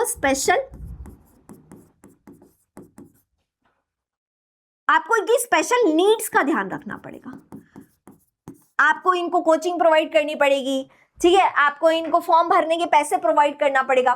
तो आपको अगर रेस लगवानी है तो सिर्फ रेस इतने लोगों में नहीं लगनी चाहिए, रेस समाज के हर लोगों में लगनी चाहिए। पर हर लोग में से कुछ लोग तो बिल्कुल नेगेटिव पे खड़े हैं, तो उनको एटलीस्ट पॉजिटिव पे तो लेके आओ, उनको रेस की स्टार्टिंग लाइन पे तो खड़ा करो, तभी तो वो दौड़ पाएंगे, उनके पैरों को चलने लायक तो बनाओ। तो यहाँ पर हम को कुछ लोगों की स्पेशल नीड्स का भी ध्यान रखना पड़ेगा, प्रोपोर्शनेट जस्टिस और इक्वल ट्रीटमेंट के साथ, ठीक है। This not contradictory to rule of equal treatment but extension of it। अब आप बोलोगे मैम ये इक्वल ट्रीटमेंट, ये जो स्पेशल नीड्स का आप ध्यान रख रहे हो और कुछ लोगों को सरकार पैसा प्रोवाइड कर रही है फॉर्म वगैरह का, तो ये तो इक्वल ट्रीटमेंट का वायलेशन हो गया, क्योंकि ये सारे ही बच्चे 18 साल के थे, ये LMNOP और ये वाले बच्चे ये सब 18 साल के हैं, सेम एज ग्रुप के हैं, ठीक है। पर इन लोगों को गवर्नमेंट ने स्पेशल केयर प्रोवाइड कर रही है, तो यहां पर इक्वालिटी का वायलेशन हो गया। पर इक्वालिटी का वायलेशन नहीं हुआ है, यहां पर ये एक्सटेंशन है इक्वालिटी का, इक्वल ट्रीटमेंट का एक्सटेंशन है, ना कि वायलेशन है। क्यों? समझ आया ना क्यों? क्योंकि ये लोग भले एज ग्रुप में 18 साल के हैं, पर रिसोर्सेस वाइज देखा जाए तो ये लोग अनइक्वल है इनके कंपैरिजन में। तो जो अनइक्वल है, ठीक है, जो पिछड़ा हुआ है पहले से ही बहुत ज्यादा, उसको इक्वल तो बनाओ कम से कम। और इक्वल बनाने के लिए आपको special needs, special care provide करनी पड़ेगी, ठीक है। जो कंडीशन वाइज इक्वल नहीं है उन्हें डिफरेंट ट्रीटमेंट देना ही असली इक्वालिटी है। जैसे फॉर एग्जाम्पल एक 8 साल का बच्चा है, एक 25 साल का पहलवान है, अब इन दोनों को ही 25-25 रोटी दे दी, 8 साल का बच्चा जो है उसका पेट बाहर निकल जाएगा, वो मर जाएगा 25 रोटी खा के, ठीक है। और जो पहलवान है, शायद जो 25 साल का पहलवान है, शायद उसका 25 रोटी में भी पेट नहीं भरेगा, ठीक है। तो यहाँ पर दो लोग अनइक्वल है, तो जो दो लोग अनइक्वल है आप उनको इक्वली ट्रीट नहीं कर सकते, ठीक। Factors for different treatment, physical disability, age और lack of access to good education और हेल्थ केयर। डिफरेंट ट्रीटमेंट के लिए क्या क्या फैक्टर्स होने चाहिए? ये जो डिफरेंट ट्रीटमेंट, स्पेशल ट्रीटमेंट हम प्रोवाइड कर रहे हैं, ये किन किन कारणों के चलते हो सकता है? कि किसी को कुछ फिजिकल डिसेबिलिटी है, या फिर किसी की एज जो है वो ज्यादा है या फिर कम है इन कंपैरिजन टू बाकी लोग, ठीक है। किसी के पास गरीबी है बहुत ज्यादा, तो वो अच्छे स्कूल नहीं जा पाया, पढ़ नहीं पाया, किसी के पास पैसा नहीं है, ठीक है, किसी के पास हेल्थ केयर नहीं है। तो ये सारे जो फैक्टर्स हैं वो फैक्टर्स हैं जो डिफरेंट ट्रीटमेंट को इन्फ्लुएंस करते हैं। The constitution therefore allowed for reservation of government jobs and quotas for admission for scheduled caste and tribes, ठीक। यहाँ पर हमारा कॉन्स्टिट्यूशन स्पेशल हेल्प देता है, किसके थ्रू? रिजर्वेशन के थ्रू। हमारे कॉन्स्टिट्यूशन के अंदर जो स्पेशल हेल्प प्रोवाइड करी जाती है सोशल जस्टिस को इंश्योर करने के लिए, ठीक है, स्पेशल नीड्स का ध्यान रखने के लिए, वो क्या है? वो रिजर्वेशन और कोटास के थ्रू वो स्पेशल हेल्प इंश्योर करी जाती है, ठीक है। It is believed that if people who enjoy very different standard of living and opportunities are treated equally in all respects for those who have been deprived of even the basic minimum needs to live a healthy and productive life, the result is likely to be an unequal society, not egalitarian and just one। देखो ये जो LMNOP है, ये लोग कहाँ खड़े हैं? Negative पे खड़े। ये रेसिंग ट्रैक की स्टार्टिंग लाइन पे नहीं खड़े, ये लोग कहाँ खड़े? नेगेटिव पे खड़े। और जब ये लोग नेगेटिव पे खड़े हैं, जब ये लोग रेसिंग ट्रैक की लाइन से, स्टार्टिंग लाइन से ही ऑलरेडी बहुत पीछे, तो अगर आप रेस लगवाओगे भी तो निश्चित है इन लोगों का हारना, ठीक है, तय है इन लोगों का हारना। और अगर ये लोग हार गए तो इनके बच्चे भी हारते रहेंगे, ठीक है। फिर उनके बच्चे भी हारते रहेंगे, तो पीढ़ी दर पीढ़ी ऐसा चलता रहेगा और ये लोग कभी आगे आ ही नहीं पाएंगे, मतलब ये लोग उस पोजीशन में भी नहीं आ पाएंगे कि एटलीस्ट स्टार्टिंग लाइन पे तो खड़े हो पाए। ठीक है, तो ये लोग हमेशा पीछे छूटते जाएंगे और इससे जो रिजल्ट है वो रिजल्ट हमेशा अनइक्वल होगा। तो अगर आपको इक्वल रिजल्ट इंश्योर करना है, आपको जस्ट सोसाइटी इंश्योर करनी है, तो आपको सबको सेम लेवल पे पहले लेके आना पड़ेगा। ठीक है, नहीं तो result will always be unequal.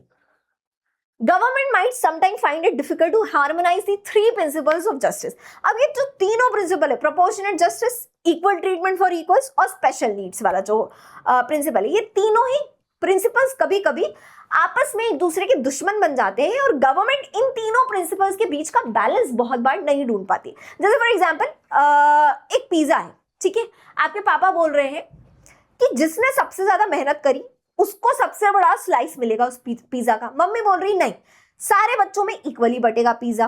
ठीक है, दादी बोल रही है जो सबसे भूखा बच्चा है उसको सबसे ज्यादा दिया जाएगा पिज्जा। ठीक है, तो यहाँ पर इन तीनों के जो विचार हैं वो अपनी अपनी जगह सही है, पर इन तीनों के विचार आपस में टकरा रहे हैं और ये तीनों विचार जो है एक दूसरे के दुश्मन बन जा रहे हैं। वैसे ही तीनों प्रिंसिपल्स जो है कभी कभी एक दूसरे के दुश्मन बन जाते हैं। Pursuing equality of treatment by itself might sometime work against giving due reward to merit. Emphasizing rewarding merit might mean that marginalized sections would be at disadvantage because they have not had access to facilities such as good nourishment and education. देखो, आपने बोला कि जो सबसे ज्यादा मेहनत करके exam clear कर रहा है उसको आप रिवॉर्ड दो। ठीक है, आप उसको अच्छे मेडिकल कॉलेज में एडमिशन दो मेरिट के बेसिस पे उसकी। ठीक है, पर अगर आप उसको उसकी मेरिट के बेसिस पे एडमिशन दे रहे हैं और जो जिसने एग्जाम क्लियर करा है, जिसको एडमिशन मिल रहा है, वो ऑलरेडी एक डॉक्टर का बच्चा था और एक पियून का बच्चा था और उस पियून के पास अपने बच्चे का एडमिशन फॉर्म भरने तक का पैसा नहीं था। यहाँ पर तो यहाँ पर मेरिट के बेसिस पे जब हम एडमिशन दे रहे हैं किसी को, ठीक है, जो जिसने सबसे अच्छा काम करा है उसको अगर हम एडमिशन दे रहे हैं बिकॉज दे हैव हैड, देखो, marginalise sections would be at a disadvantage, तो इसकी वजह से क्या हो जाएगा, जो मार्जिनलाइज सेक्शंस है, मतलब जो पियून का बच्चे हैं, जो अगर किसी पियून के बच्चे हैं और उनकी फैमिली कंडीशन बहुत ज्यादा खराब थी, स्थिति बहुत ज्यादा खराब थी उनकी, तो वो बच्चे बहुत ज्यादा पीछे छूट जाएंगे। ठीक, क्योंकि अगर कोई डॉक्टर का बच्चा कॉम्पीट कर रहा है तो उसके पास तो ऑलरेडी फैसिलिटीज है ना, पर इनके पास फैसिलिटीज नहीं है। तो इन तीनों प्रिंसिपल्स को हार्मोनाइज कैसे किया जाए, ये एक बहुत बड़ा द्वंद हो जाता है। Emphasizing rewarding merit might mean that marginalized section would be at a disadvantage because they have not had access to facilities such as good nourishment or education. It then becomes a function of government to harmonize the different principles to promote a just society. अब ये government की duty बनती है, government तीनों principles को harmonise करे, balance ढूंढे, थोड़ी इक्वालिटी दे, थोड़ी मेरिट और थोड़ी स्पेशल नीड्स का ध्यान रखे। ठीक है, क्लियर है ये कंसेप्ट। अब नेक्स्ट कंसेप्ट क्या है आपका, जस्ट डिस्ट्रीब्यूशन। जस्ट डिस्ट्रीब्यूशन मतलब क्या, मैंने आपको बताया था ना कि समाज में जो रिसोर्सेस है, सोसाइटी के अंदर जो रिसोर्सेस है, पैसा है, हेल्थ है, एजुकेशन, वो सिर्फ कुछ हाथों में कॉन्सेंट्रेटेड नहीं होने चाहिए, वो इक्वली डिस्ट्रीब्यूटेड होने चाहिए। मतलब देखो, इक्वल डिस्ट्रीब्यूशन नहीं हो सकता, ऐसा नहीं है कि किसी के पास रेंज रोवर है तो सबके पास रेंज रोवर होगी, ऐसा तो नहीं हो सकता ना।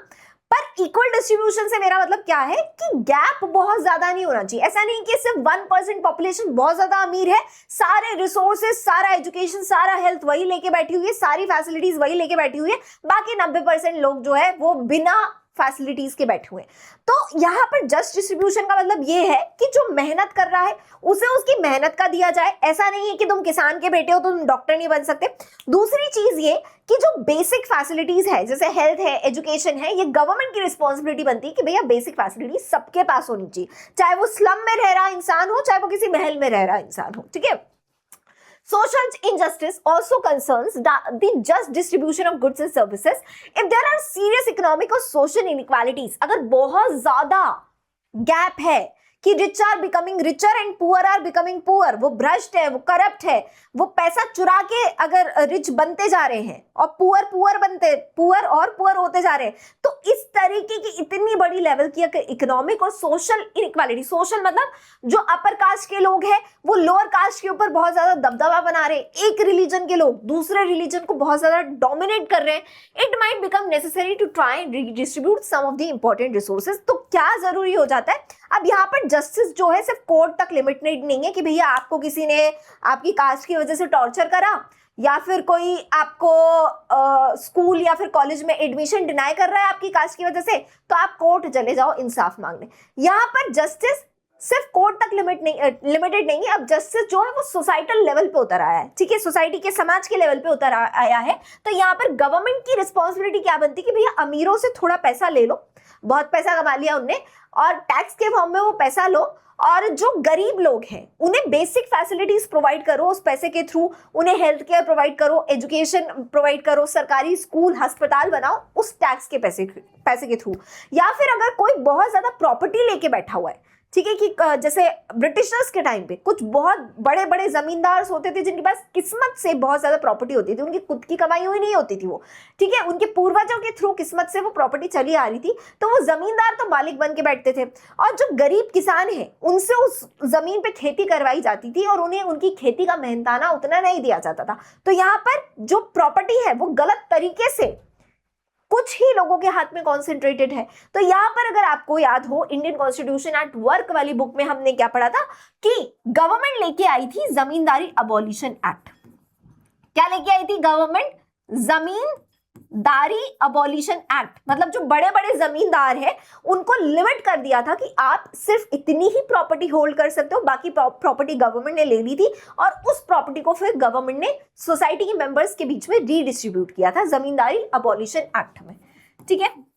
तो अगर बहुत ज्यादा प्रॉपर्टी, बहुत ज्यादा पैसा सिर्फ एक ही हाथ में कॉन्सेंट्रेटेड है तो गवर्नमेंट की ड्यूटी बन जाती है थोड़ा ले लो और बाकी लोगों को भी दे दो, उनको थोड़ी सी बेसिक फैसिलिटीज प्रोवाइड कर दो। Social justice would require not only that people be treated equally in terms of law. Social justice का मतलब ये नहीं है कि कानून में लिख दिया कि भैया तुम्हारा राइट वायलेट हुआ तो कॉन्स्टिट्यूशन में लिखा है तुम कोर्ट जा सकते हो, नहीं।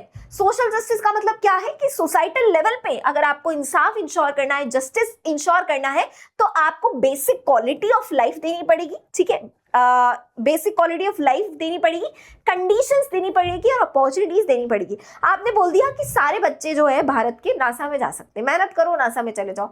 अब कुछ बच्चे जो हैं वो बेचारे दिन रात रेस्टोरेंट में काम करते हैं, ठीक है, लोगों के झूठे बर्तन मांजते हैं, उन्हें समय भी नहीं मिलता है कि वो पढ़ाई कर सके। क्यों? क्योंकि उनके पास बेसिक चीजें ही नहीं है ना। वो अभी तो सिर्फ खाने की जंग लड़ रहे हैं कि दिन की एक रोटी मिल जाए। वो बच्चे चले जाएंगे नासा में? नहीं। तो यहाँ पर आपकी ड्यूटी क्या है कि आप सबको इक्वल अपॉर्चुनिटी प्रोवाइड करो। वो बच्चा जो रेस्टोरेंट में काम कर रहा है उसे उठाओ, वहां से सरकारी स्कूल में एडमिशन दिलाओ, ठीक है। तो सोशल जस्टिस मतलब सिर्फ कानून की किताबों तक लिमिटेड जस्टिस नहीं होना चाहिए कि अगर आपके साथ कुछ गलत हुआ तो आप कोर्ट चले गए, नहीं। यहाँ पर जस्टिस का मतलब ये है, इंसाफ का मतलब यहाँ पर क्या है कि सोसाइटल लेवल पे गवर्नमेंट भी कुछ पॉजिटिव मेजर्स ले रही है ये इंश्योर करने के लिए कि आपको इंसाफ मिल रहा है, आपको जस्टिस मिल रहा है, ठीक है। In our country, the constitution abolished the practice of untouchability. जैसे हमारी कंट्री में अनटचेबिलिटी की प्रैक्टिस को अबॉलिश करा गया। Different state government has also taken some measures like land reforms करे गए। लैंड रिफॉर्म्स में क्या करा कि बड़े बड़े जमींदारों से प्रॉपर्टी लेके कुछ छोटे किसानों के बीच में बांटी, अलग अलग स्टेट्स ने ये मेजर्स लिए। तो इससे क्या हो रहा है, हम एक जस्ट सोसाइटी इंश्योर कर रहे हैं, ठीक है, और हम ये इंश्योर करें कि भाई जो लोग बहुत समय से दबाए हुए चले आ रहे थे, जिनके साथ डिस्क्रिमिनेशन हो रहा था, उस डिस्क्रिमिनेशन को खत्म किया जाए इस पॉजिटिव मेजर्स के थ्रू, और उनको भी बाकी लोगों के लेवल तक लेके आया जाए। जो पीछे रह गए लोग उनको बाकी लोगों के लेवल तक लेके आया जाए, उन्हें उठाया जाए, ठीक है। Differences of opinion arose, fierce passion, anger and even violence, which has sometime been roused by proposals to reserve seats. देखो, जमींदारी अबॉलिशन एक्ट में क्या किया गया? सबसे पहली बात कि बड़े बड़े जमींदारों से प्रॉपर्टी लेके गवर्नमेंट ने प्रॉपर्टी ले ली और उसको रीडिस्ट्रीब्यूट किया, ठीक है। रिजर्वेशन में क्या किया गया कि कुछ लोगों को स्पेशल हेल्प प्रोवाइड करने के लिए, क्योंकि हमने क्या बोला कि जस्ट सोसाइटी में आपके पास अपॉर्चुनिटी भी होनी चाहिए, और अपॉर्चुनिटी प्रोवाइड करने के लिए गवर्नमेंट क्या करती है, कुछ स्पेशल हेल्प प्रोवाइड करती है। स्पेशल हेल्प मतलब गरीबों को या तो सब्सिडीज दे देगी, या तो अगर उनके बच्चे पढ़ना लिखना चाह रहे हैं पर उनके पास रिसोर्सेज नहीं है तो उनके लिए कुछ सीट्स रिजर्व करके रख देगी। तो जब ये सब होता है तो जिसको दिया जा रहा है तो वो तो बड़ा खुश होता है कि यार हमें मिल रहा है, गवर्नमेंट हमारे भले के बारे में सोच रही है, पर जिससे लिया जा रहा है वो बहुत दुखी हो जाता है। तो जिससे लिया जा रहा है मतलब जैसे अगर कोई जनरल कैटेगरी का इंसान है और वो देख रहा है कि मैं मेहनत कर रहा हूं पर 100 में से 30% सीट्स तो SC और ST के लिए रिजर्व कर दी गई। तो यहाँ पर वो जनरल कैटेगरी का जो इंसान है उसके अंदर द्वेष आएगा, उसके अंदर एंगर आएगा, और इस एंगर के कारण बहुत ज्यादा वायलेंस प्रवोक हुआ है कंट्री में बहुत बार। ठीक है, पर कहा गया है कि नहीं, ये तो आप जस्टिस नहीं कर रहे हो, ये तो आप इनजस्टिस कर रहे हो, आप हमारे हक का मार के उनको दे रहे हो। ठीक है, इस तरीके के नोशंस चलते हैं। ठीक, अब देखो यहां पर इन नोशंस को निगेट करने के लिए, मतलब इन नोशंस को टोटली ये डिक्लेयर करने के लिए कि भैया नहीं, हम ये सब करके हम स्पेशल हेल्प प्रोवाइड करके जस्ट सोसाइटी अचीव कर रहे हैं और ना कि इनजस्टिस कर रहे हैं, इसको समझने के लिए हमको क्या करना पड़ेगा, जॉन रॉल्स की थियरी को समझना पड़ेगा, जो मैंने आपको बताया था पहले भी कि जॉन रॉल्स की थियरी है वेल ऑफ इग्नोरेंस। क्या है जॉन रॉल्स की थियरी? Well of ignorance. देखो ये लाइन पढ़ो, ये लाइन क्या बोल रही है, Can schemes to help the disadvantaged be justified in terms of theory of justice? In the next session, we will discuss the theory of just distribution put forward by the well-known political philosopher John Rawls. Rawls has argued that there could be indeed a rational justification for acknowledging the need to provide help to least privileged members of a society. अब John Rawls की theory क्या है उसको जरा पढ़ने की कोशिश करते हैं कि जो स्पेशल हेल्प प्रोवाइड करी जा रही है, ये स्पेशल हेल्प कैसे जस्टिफाइड है और ये कैसे गलत नहीं है, क्योंकि जो जनरल कैटेगरी का इंसान है उसको तो यही लगेगा कि भैया जो स्पेशल हेल्प प्रोवाइड करी जा रही है ये गलत है और ये इनजस्टिस को प्रमोट कर रही है, ना कि जस्टिस को इंश्योर कर रही है। पर हमें तो ये बताना है कि नहीं, ये जो स्पेशल हेल्प है ये क्या इंश्योर कर रही है, जस्टिस इंश्योर कर रही है, जस्ट सोसाइटी इंश्योर कर रही है। तो इस स्पेशल हेल्प के थ्रू जस्ट सोसाइटी कैसे इंश्योर हो रही है, जॉन रॉल्स की थियरी से समझो। देखो, if people are asked to choose, they are likely to choose one in which the rules allot them a privileged position. अगर आप लोगों से पूछो कि किस तरीके का समाज आपको चाहिए, किस तरीके का देश चाहिए, तो वो क्या बोलेंगे? इंसान सेल्फिश होता है, तो सेल्फिश इंसान क्या बोलेगा? वो हमेशा वो बोलेगा जिससे उसका फायदा हो रहा हो। ठीक है, अगर कोई बहुत गरीब इंसान है तो वो बोलेगा कि गरीब के फायदे के लिए रूल्स होने चाहिए। ठीक है, कोई बहुत अमीर इंसान है तो वो क्या बोलेगा कि अमीर के फायदे के लिए रूल्स होना चाहिए। तो रूल्स कैसे होने चाहिए, जस्ट सोसाइटी कैसी होनी चाहिए, इंसान अपने फायदे के हिसाब से बताता है कि भैया ये जस्ट सोसाइटी होनी चाहिए। जस्ट सोसाइटी की डेफिनेशन लॉजिकली नहीं सोचते लोग कैसे सोचते हैं? सेल्फिश मोटिव से सोचते हैं कि जस्ट सोसाइटी कैसी होनी चाहिए। ठीक है, क्योंकि human being are self driven beings. ठीक, वो सिर्फ हमेशा खुद के बारे में सोचते हैं। We can not expect everyone to put aside their personal interest, specially if they believe their decision is going to have impact on their children. देखो, अगर कोई बहुत अमीर इंसान है तो आप उस अमीर इंसान से बोलो कि भैया सुनो, हमें एक समाज बनाना है, हमें कंट्री बनानी है और ऐसी कंट्री बनानी है जिसमें गरीबों का भी भला हो। तो क्या वो अमीर कभी भी बोलेगा कि ठीक है मैं एग्री कर रहा हूं ऐसे रूल्स और रेगुलेशंस पे जिसमें गरीबों का भी भला हो? नहीं बोलेगा, क्योंकि उसको पता है कि अगर उसको टैक्स भरना पड़ रहा है तो वो यही सोचेगा ना, मैं क्यों टैक्स भरूं, मेरा पैसा है। ठीक है, वो टैक्स भर के तो तुम गरीबों का फायदा कर रहे हो ना, पर मेरी मेहनत की कमाई का पैसा है, मेरे करप्शन का वो पैसा है। ठीक है, तो मैं चाहूंगा कि मेरे बच्चे उसको यूज करें, मेरे फ्यूचर जनरेशन उसको यूज करे, मैं तुमको क्यों दूं टैक्स में वो पैसा। ठीक है, तो अमीर इंसान को हमेशा, मतलब कोई भी इंसान, अमीर इंसान की बात नहीं कर रही हूं, हमेशा इंसान खुद की भलाई के बारे में सोचेगा, वो सेल्फिश मोटिव से सोचेगा, वो महान बनने के लिए किसी और मतलब दया भाव से किसी और के बारे में नहीं सोचने वाला है। ठीक है, John Rawls argued that the only way we can arrive at a fair and just rule is if we imagine ourselves in a veil of ignorance. अब जब इंसान हमेशा खुद के बारे में सोच रहा है तो हम कैसे एक जस्ट सोसाइटी की कल्पना करें कि जस्ट सोसाइटी कैसे होगी? तो जॉन रॉल्स ने बोला कि हम जस्ट सोसाइटी की कल्पना कर सकते हैं वेल ऑफ इग्नोरेंस के थ्रू। वेल ऑफ इग्नोरेंस मतलब आपको एक पर्दा लगाना है खुद की आंखों के सामने, और उस पर्दे के पीछे आपको ये नहीं पता, आपने एक पर्दा लगा दिया, ठीक है, वेल लगा दिया आपने, और उसके पीछे आपको खुद को इग्नोर करके चलना है। मतलब आपको ये नहीं पता आप कौन हो, आज आप किस परिवार में पैदा होने वाले हो, किस कम्युनिटी में, किस कास्ट में, एक गरीब घर में पैदा होने वाले हो या फिर एक अमीर घर में पैदा होने वाले हो। तो अब आपको क्या लगेगा, यार मुझे तो कुछ नहीं पता कि मेरा फ्यूचर कैसा है, मैं एक अमीर घर में भी पैदा हो सकता हूँ, एक गरीब घर में भी पैदा हो सकता हूँ। चलो अमीर घर में पैदा हो गया तो बहुत बड़ी बात, बहुत अच्छी बात है ना। एक गरीब घर में पैदा हो गया तो मेरे पास कुछ नहीं होगा।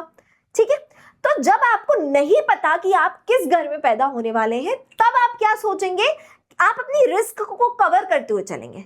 आप फिर अमीर घर में पैदा हो, मतलब आप ये नहीं सोचेंगे कि मैं सिर्फ अमीरों के फायदे के लिए रूल्स रेगुलेशन बनाऊं। आप ये सोचेंगे कि अब मुझे अगर रूल रेगुलेशन बनाने का मौका दिया जा रहा है, मुझे नहीं पता मैं कौन से घर में पैदा होने वाला हूँ, ठीक है, मैं टोटली इग्नोरेंट हूँ इस फैक्ट के बारे में कि कौन से घर में पैदा होने वाला हूँ, तो मैं एक काम करता हूँ, मैं गरीबों के फायदे के लिए भी लॉस बना देता हूँ, ठीक है, और जो सबसे वीक लोग हैं उनके लिए मैं लॉस बनाता हूं, क्योंकि कल को अगर गलती से मैं उस वीक फैमिली में, इस गरीब फैमिली में अगर पैदा हो जाता हूं, तो एटलीस्ट मैं सिक्योर रहूं, मैं सेफ रहूं। तो यहां पर आप, जब आपके सामने एक वेल ऑफ इग्नोरेंस होगा, तो आप खुद के लिए प्रोटेक्टिव मेजर्स लेके चलेंगे, ठीक है, और उस प्रोटेक्टिव मेजर्स लेते हुए जब आप चलेंगे, तब हम एक जस्ट सोसाइटी की कल्पना कर पाएंगे कि जस्ट सोसाइटी कैसी होनी चाहिए। अगर जब तक आप इग्नोरेंट नहीं होंगे, अगर आपको पता है मैं अमीर हूं, तो आप कभी नहीं चाहेंगे कि मैं गरीबों का भला करूं। तो जब आपको पता है कि भैया कुछ भी हो सकता है, मैं अमीर भी हो सकता हूं, मैं गरीब भी हो सकता हूं, ठीक है, मुझे नहीं पता कि कल को मेरे साथ क्या होने वाला है।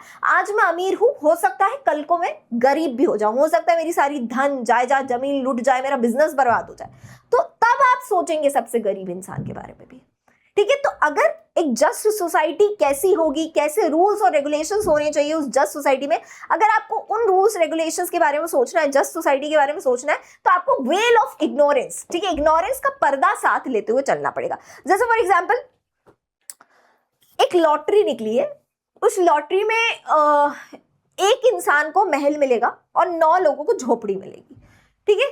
तो आप कभी भी क्या ये रूल बनाएंगे कि भैया जो चश्मा लगाता है सिर्फ उसी को महल मिलेगा और जो चश्मा नहीं लगाता उसको झोपड़ी मिलेगी? नहीं बनाएंगे।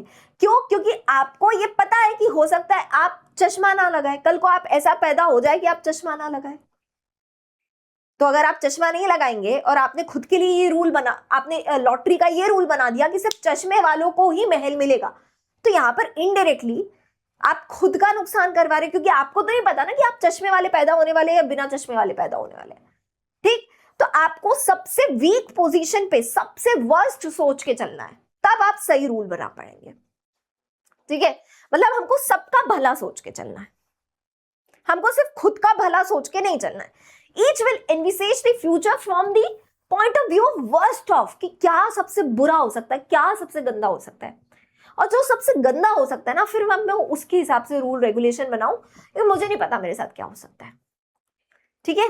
तो आपको एक, अगर आप एक अमीर इंसान है, तो आपको उस अमीर पोजीशन पे रह के नहीं सोचना है कि एक जस्ट समाज कैसा होगा, आपको खुद को सबसे वर्स्ट पोजीशन पे रख के सोचना है कि अगर मैं इस जगह होता तो मैं खुद के लिए कैसे रूल चाहता, अगर मैं सबसे वर्स्ट पोजीशन पे होता तो मैं खुद के लिए कैसे रूल चाहता, और फिर तब आपको सोचना है कि कैसे रूल चाहता, ऐसे रूल चाहता, मतलब ऐसे ही रूल एक जस्ट समाज बना सकते हो, ठीक है। सबसे गरीब इंसान की नजर से आपको देखना है, रिस्क से डरना है, ठीक है, पुअर फ्रेंडली रूल्स बनाते हुए चलना है। Hence, it would make sense for each person to try to think of rules that will ensure reasonable opportunity to the weak section. Justice को मर्जी के बजाय दिमाग से जोड़ दिया। यहाँ पर जॉन रॉल्स ने आपको एक बहुत रैशनल आर्ग्यूमेंट दिया है, ठीक है, आपके दिमाग से जोड़ के आपको एक बहुत सॉलिड आर्ग्यूमेंट दिया है कि भैया ठीक है, तुम अपने सेल्फिश मोटिव से सोच रहे हो, ठीक है, इट्स ओके, पर सोच के देखो कल को तुम्हारे साथ ऐसा हो जाए तो। हम बोलते हैं ना, सोच के देखो कल को तुम्हारे साथ ऐसा हो जाए। जैसे जब आपको मम्मी समझा रही होती कि आप सही कर रहे हो या गलत कर रहे हो, और आप बहुत गलत कर रहे होते हो, तो मम्मी यही बोलती है ना कि सोच के देखो कल को तुम्हारे साथ ऐसा हो गया तो फिर आप गलत करोगे क्या? नहीं करोगे। तो वैसे ही जॉन रॉल्स भी बोल रहे हैं कि सोच के देखो कल को तुम्हारे साथ ऐसा हो गया तो फिर तुम कैसा समाज चाहोगे? तो फिर तुम ऐसा समाज थोड़ी ना चाहोगे जो सिर्फ अमीरों का भला करे, तो तुम ये चाहोगे कि गरीबों का भी भला हो, क्योंकि कल को तुम भी गरीब बन सकते हो, ठीक है। तो यहाँ पर जॉन रॉल्स हमें एक रैशनल आर्ग्यूमेंट देते हुए समझा रहे हैं। It is of course not easy to erase our identities and to imagine oneself under a veil of ignorance. भैया ये बहुत आसान बात नहीं है कि मैं भूल जाऊं कि मैं कौन हूँ, कास्ट, किस कास्ट में हूँ, कितना पैसा है मेरे पास, ठीक है। दिमाग से आइडेंटिटी को इरेज करना इतना आसान नहीं होता है, क्योंकि ह्यूमन बींग्स का हमेशा एक सेल्फिश मोटिव होता है, but then it is equally difficult for most people to be self sacrificing and share their good fortune with strangers. और सिमिलरली कोई भी इंसान महान नहीं बनना चाहता, ठीक है, खुद का बलिदान देके, मतलब कोई भी इंसान अपनी आइडेंटिटी को इरेज करके पहली बात तो सोच नहीं पाएगा ये चीज, मतलब सोच भी पाएगा तो बहुत डिफिकल्ट है उसके लिए सोचना कि खुद को एक वेल ऑफ इग्नोरेंस में रख के, ठीक है, क्योंकि उसको पता है कि मैं अमीर हूं, होऊंगा भी गरीब तो इन फ्यूचर होऊंगा, देखा जाएगा वो तो, ठीक है, तो खुद की आइडेंटिटी को इरेज करना इजी नहीं। दूसरी चीज, सेल्फ सेक्रीफाइस करना भी इजी नहीं, कोई इंसान बलिदानी नहीं होता, सब सेल्फिश होते हैं, ठीक। तो जॉन रॉल्स ने ये बोला कि भैया हम तुमको बलिदानी होने का नहीं बोल रहे, या फिर हम तुम्हें दयावान होने का नहीं बोल रहे, हम तुम्हें सिर्फ रैशनल होने का बोल रहे हैं। जैसे फॉर एग्जाम्पल तुम्हारे पास 2 फोन है, अगर तुमसे बोला जाए कि एक फोन अपने फ्रेंड को दे दो, 2 फोन में से एक आईफोन अपने फ्रेंड को दे दो, तुम दोगे? नहीं दोगे। पर अगर तुमसे बोला जाए कि तुम्हारे पास 2 आईफोन है, एक फोन आईफोन तुम रख लो और दूसरा आईफोन जो है वो तुम इंश्योरेंस के लिए दे दो, ठीक है, इंश्योरेंस कंपनी को दे दो, वो तुम्हारा दूसरा वाला आईफोन प्रोटेक्ट करके रखेगी, तो यहाँ पर तुम उस इंश्योरेंस कंपनी को दे दोगे? हाँ दे दोगे, ठीक है, सेफ्टी के लिए दे दोगे। तो वैसे ही यहाँ पर जॉन रॉल्स आपको एक रैशनल आर्गुमेंट प्रोवाइड करके क्या बोल रहे हैं कि भैया तुम अपना इंश्योरेंस लेके चलो, आज तुम अमीर हो कल को गरीब भी तो हो सकते हो, तो इसीलिए गरीबों के बारे में भी सोचते हो चलो और अपना एक सेफ्टी नेट बनाते हो चलो। सैक्रिफाइस करने का तुम्हें कोई नहीं बोल रहा है, कैलकुलेशन करते हुए चलो यार, फ्यूचर का कैलकुलेशन करते हुए चलो, ठीक है, कल को ये भी हो सकता है,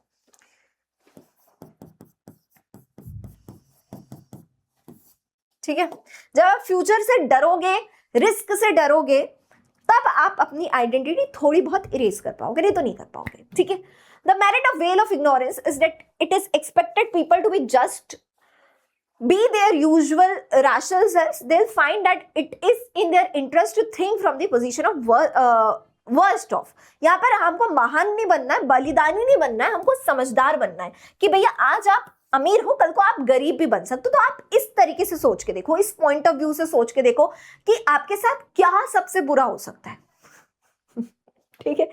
Rational person will also try to ensure that their chosen policy does not also make those who are better off weaker because they could be born into a privileged position. अब यहाँ पर एक और काउंटर आर्ग्यूमेंट आता है, क्या कि ma'am ये भी तो हो सकता है ना कि अगर हम सिर्फ एक गरीब का सोच के रूल रेगुलेशन बना रहे हैं, तो कल को आप बोल रहे हो वेल ऑफ इग्नोरेंस रखो, आपको नहीं पता आप गरीब पैदा होने वाले हो या अमीर पैदा होने वाले हो, तो कल को अगर हम अमीर भी तो पैदा हो गए, अमीर पैदा हो गए तो फिर हमने सोचा ही नहीं रूल, हम तो सबसे वर्स्ट सोचते हुए चले, हमने कुछ अच्छा तो सोचा ही नहीं, और कल को हम अमीर पैदा हो गए तो फिर क्या।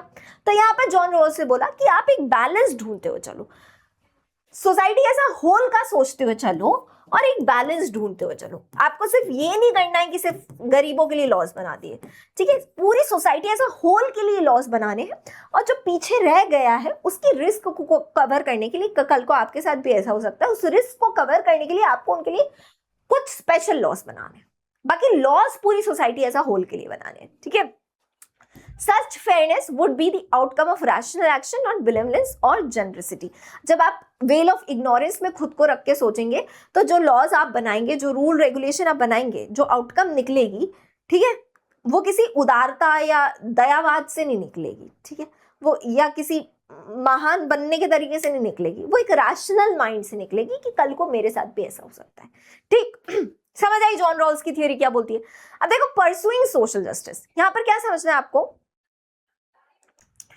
हम सोशल जस्टिस को अचीव कैसे कर सकते हैं, परस्यू कैसे कर सकते हैं। तो पहली चीज इन्होंने क्या बोली कि अगर बहुत ज्यादा सोशल और इकोनॉमिक इनइक्वालिटी बहुत ज्यादा लेवल पे, कि एक इंसान तो सोने की थाली में खा रहा है और एक इंसान कचरे में से बीन बीन के खा रहा है कि कुछ खाना मिल जाए, तो यहाँ पर सोशल जस्टिस जीरो हो गया और अनजस्ट सोसाइटी हो गई, क्योंकि कुछ लोग बहुत अमीर है, कुछ लोग बहुत गरीब है। तो इस तरीके से नहीं होना चाहिए, मतलब जो गैप है वो बहुत ज्यादा नहीं होना चाहिए, ठीक है। हमेशा आप सबको सेम इनकम नहीं दे सकते, मैं आपको बार बार रिपीट कर रही हूँ कि हमेशा हर किसी की सेम इनकम नहीं हो सकती, पर जो गैप है वो बहुत ज्यादा नहीं होना चाहिए। और साथ ही साथ एक और चीज आपको देखनी है, if they relatively deprived have no chance at all to improve their conditions however hard they may work.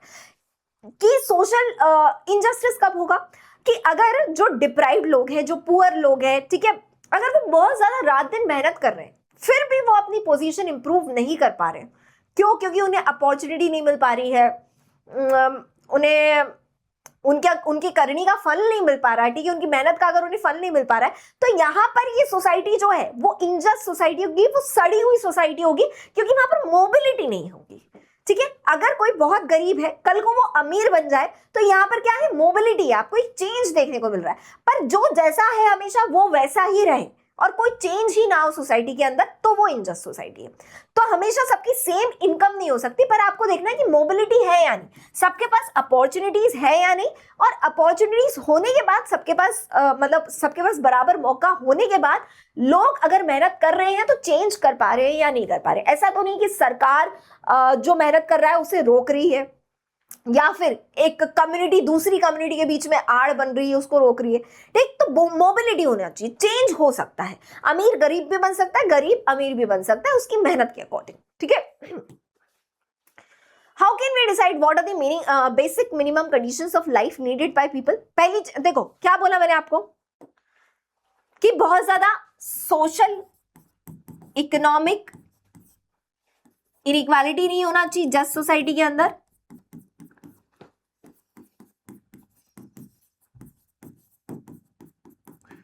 Mobility का चांस होना चाहिए, मतलब एकदम डेड एंड नहीं होना चाहिए कि अब सिचुएशन चेंज ही नहीं हो सकती, तो मोबिलिटी होनी चाहिए। ये मोबिलिटी हम कैसे इंश्योर करेंगे, सबको इक्वल अपॉर्चुनिटी देके, ठीक है, और सबको बेसिक फैसिलिटीज देके, कि सबके पास हेल्थ मतलब हेल्थ एजुकेशन इन सबकी बेसिक फैसिलिटीज होगी। क्योंकि अगर आप बीमार पड़ रहे हैं तो आप एग्जाम देने जा पाएंगे नहीं, अगर आप स्कूल नहीं जा पा रहे तो आप पढ़ लिख पाएंगे, अपना सपना पूरा कर पाएंगे नहीं। तो इसके लिए ये जरूरी हो जाता है, मतलब चेंज आए, मोबिलिटी हो, इसके लिए ये जरूरी हो जाता है कि आप अपॉर्चुनिटी दे रहे हो और साथ ही साथ आप बेसिक फैसिलिटीज भी दे रहे हो सबको। ठीक है, अब ये बेसिक फैसिलिटीज क्या होंगी, ठीक है, तो ये हम तय करेंगे जो वर्ल्ड हेल्थ ऑर्गेनाइजेशन ने हमको स्टैंडर्ड्स दिए हैं कि क्या बेसिक चीज हर ह्यूमन बीइंग के सर्वाइवल के लिए जरूरी होती है। तो क्या क्या चीजें जरूरी होती है कि बेसिक अमाउंट ऑफ नरिशमेंट, कि मतलब आप सब्सिडीज प्रोवाइड करके थोड़ा राशन प्रोवाइड करो कि थोड़ा खाने को मिले, चाहे वो कितना भी गरीब हो, चाहे वो कितने भी बुरे स्लम वाली हालत में क्यों ना रह रहा हो, उसके पास एटलीस्ट थोड़ा बहुत खाने को होना चाहिए। ठीक है, हाउसिंग होना चाहिए, लोगों के पास रहने के लिए एक एरिया होना चाहिए, ऐसा ना हो कि ट्रेन की पटरी पे पड़े हुए हैं लोग, उनके पास कुछ रहने के लिए है ही नहीं, सिर्फ स्टेशन पे पड़े हुए हैं। ठीक, तो यहाँ पर हाउसिंग, आप बेसिक हाउसिंग प्रोवाइड करो, भले झोपड़ी वगैरह कुछ भी प्रोवाइड करो। Supply of clean drinking water, ऐसा नहीं है कि कुछ लोग तो बहुत अच्छा पानी पी रहे हैं, एकदम बिस्लरी की बोतल में रोज पानी पीते हैं, और कुछ लोग गंदा नाली का पानी पी रहे हैं क्योंकि उनके पास पानी नहीं है पीने को। ठीक है, आपने जो ड्रिंकिंग फैसिलिटीज है वो लोगों को प्रोवाइड नहीं करी हो, तो ड्रिंकिंग फैसिलिटीज प्रोवाइड करना है। एजुकेशन, मिनिमम वेज, अगर कोई मेहनत कर रहा है तो उसकी मेहनत के अकॉर्डिंग उसको उसका मेहनताना दो। ऐसा नहीं कि आप एक मजदूर से दिन रात काम करवा रहे हैं और उसको हाथ में दे रहे हैं 2 रुपए। ठीक है, उसकी मेहनत के अकॉर्डिंग, उसके वर्क के अकॉर्डिंग आप उसको जो वेज दोगे वो मिनिमम वेज दोगे। तो ये सारी बेसिक फैसिलिटीज है WHO के अकॉर्डिंग, जो एक ह्यूमन बीइंग की लाइफ के सस्टेनेंस के लिए जरूरी है ही। ठीक है, चलो, प्रोवाइडिंग सच बेसिक कंडीशन में pose a heavy burden on government, particularly in countries like India. अब हमने बोला बेसिक फैसिलिटीज आप दे देना सबको, पर रिसोर्सेज लिमिटेड है। इंडिया जैसी कंट्री में पॉपुलेशन बहुत ज्यादा है, तो अब लिमिटेड रिसोर्सेज के साथ कैसे बेसिक फैसिलिटीज प्रोवाइड करी जाए, इसमें एक बहुत बड़ा कन्फ्लिक्ट चलता है, एक बहुत बड़ा द्वंद्व चलता है, और 2 पॉलिटिकल डिबेट्स आपको देखने को मिलती। पहली पॉलिटिकल डिबेट में क्या आर्गुमेंट है, पहले पॉलिटिकल डिबेट में बोला गया कि प्रमोटिंग ओपन कॉम्पिटिशन, आप रिसोर्सेज, लिमिटेड रिसोर्सेज के थ्रू बेसिक फैसिलिटीज कैसे इंश्योर कर सकते हो, कि आप ओपन कंपटीशन को प्रमोट करो through free market would be the best way of helping the disadvantage without harming the better of. देखो, इधर बोला कि जो अमीर लोग हैं, अगर आपको बेसिक फैसिलिटीज प्रोवाइड करनी है तो आप ये मत करो कि आप अमीर लोगों से टैक्स लेके गरीब लोगों को दे रहे हो। आप क्या करो, फ्री मार्केट को प्रमोट करो, मतलब आप कंपटीशन को बढ़ने दो। ठीक है, बिजनेस को बढ़ने दो। जॉब, अगर बिजनेस बढ़ेगा तो जॉब अपॉर्चुनिटीज अपने आप बढ़ेगी और गरीबों का भला हो जाएगा।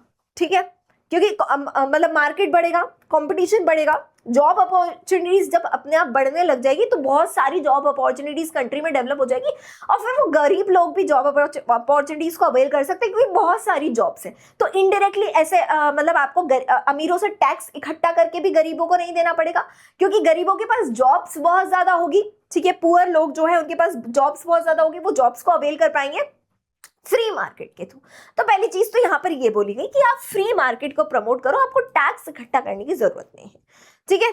और फ्री मार्केट से जो भी अपॉर्चुनिटीज आएगी उसको जो पुअर लोग हैं वो अवेल कर लेंगे, ठीक। दूसरी चीज बोली, और whether the government should take on the responsibility of providing a basic minimum to the poor if necessary even though a redistribution of resources.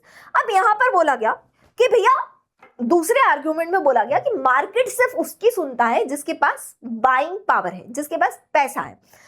तो जो गरीब लोग हैं उनको थोड़ी बहुत जॉब्स मिल भी जाएगी मान लिया, पर इतनी ज्यादा जॉब अपॉर्चुनिटीज क्रिएट ही नहीं हो पाएगी कि सारे गरीब लोगों को मिले। और दूसरी चीज, जो गरीब है वो सिर्फ छोटी मोटी जॉब करता रह जाएगा, वो कभी बड़ी जॉब कर ही नहीं पाएगा, बड़े बिजनेस खोल ही नहीं पाएगा क्योंकि मार्केट जो है, मार्केट को प्रॉफिट से मतलब है और मार्केट को पता है कि प्रॉफिट किससे आएगा, प्रॉफिट सब अमीर लोगों से आएगा।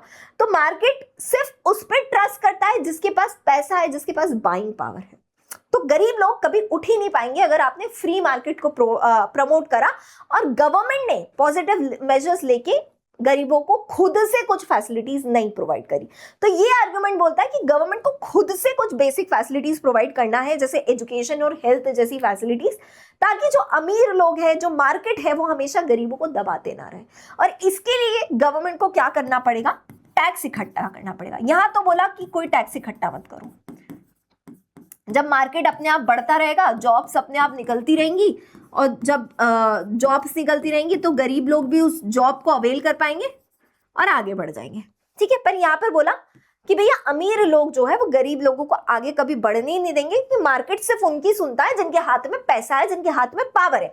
तो यहाँ पर आप टैक्स इकट्ठा करो थोड़ा बहुत, और उस टैक्स के थ्रू आप गरीबों को फैसिलिटीज प्रोवाइड करो, बेसिक फैसिलिटीज, ठीक है। तो ये दो थियरी जो है चलती है, ये दो पॉलिटिकल थियरीज जो है चलती है कि किस तरीके से जस्ट सोसाइटी अचीव करी जाए और किस तरीके से रिसोर्सेज का डिस्ट्रीब्यूशन करा जाए, ठीक। अब इन दोनों थियरीज को इन डिटेल पढ़ते हैं। एक तो फ्री मार्केट की थियरी, गवर्नमेंट इंटरवेंशन की थियरी। दोनों थियरीज क्या बोलती है इसको पढ़ने की कोशिश करते हैं। Free market versus state intervention. देखो, फ्री मार्केट प्लेयर्स जो है, मतलब जो लोग प्राइवेट मार्केट वाली थियरी को सपोर्ट करते हैं कि भैया प्राइवेट प्लेयर्स होने चाहिए जो अपना बिजनेस बढ़ाएंगे, जो जॉब्स बढ़ाएंगे, अपॉर्चुनिटीज बढ़ाएंगे, और इस तरीके से मार्केट बढ़ता जाएगा और गवर्नमेंट को इंटरफेयर नहीं करना चाहिए मार्केट के अंदर। तो वो लोग क्या बोलते हैं कि भैया देखो, जो मेहनत कर रहा है वो उसके पास हक है कि उसको मेहनत का पैसा मिल रहा है ना। जो प्राइवेट मार्केट प्लेयर्स है वो मेहनत करके पैसा कमा रहे हैं, तो वो कितनी प्रॉपर्टी होल्ड करना चाहते हैं, वो किसके साथ कॉन्ट्रैक्ट करना चाहते हैं, वो अपने एम्प्लॉयज को कितनी सैलरी देना चाहते हैं, ठीक है, कितना प्रॉफिट जो है वो मैक्सिमाइज करना चाहते हैं, कितना इंटरेस्ट अपना बढ़ाना चाहते हैं, इन सब की छूट और आजादी उनके पास होनी चाहिए क्योंकि वो मेहनत कर रहे हैं। गवर्नमेंट को इसमें इंटरफेयर नहीं करना चाहिए और गवर्नमेंट को टैक्स भी नहीं मांगना चाहिए। गवर्नमेंट को ये भी नहीं बोलना चाहिए कि भैया तुम जो कॉन्ट्रैक्ट कर रहे हो या फिर तुम जो सेलिंग और परचेसिंग कर रहे हो वो सिर्फ इस प्राइस पे करोगे जो हमने सेट करी है, ठीक है। तो फ्री मार्केट प्लेयर्स बोलते हैं, जो फ्री मार्केट को सपोर्ट करते हैं, मतलब फ्री मार्केट की थ्योरी को जो लोग सपोर्ट करते हैं, वो बोलते हैं मार्केट पूरी तरीके से फ्री होना चाहिए, खुला छोड़ दो, गवर्नमेंट का इंटरफेरेंस बिल्कुल नहीं होना चाहिए, ठीक है। The market it is said does not care about the caste और रिलीजन, ठीक। अब इस थ्योरी का फायदा क्या है कि जो मार्केट है उसको कास्ट और रिलीजन से फर्क ही नहीं पड़ता है।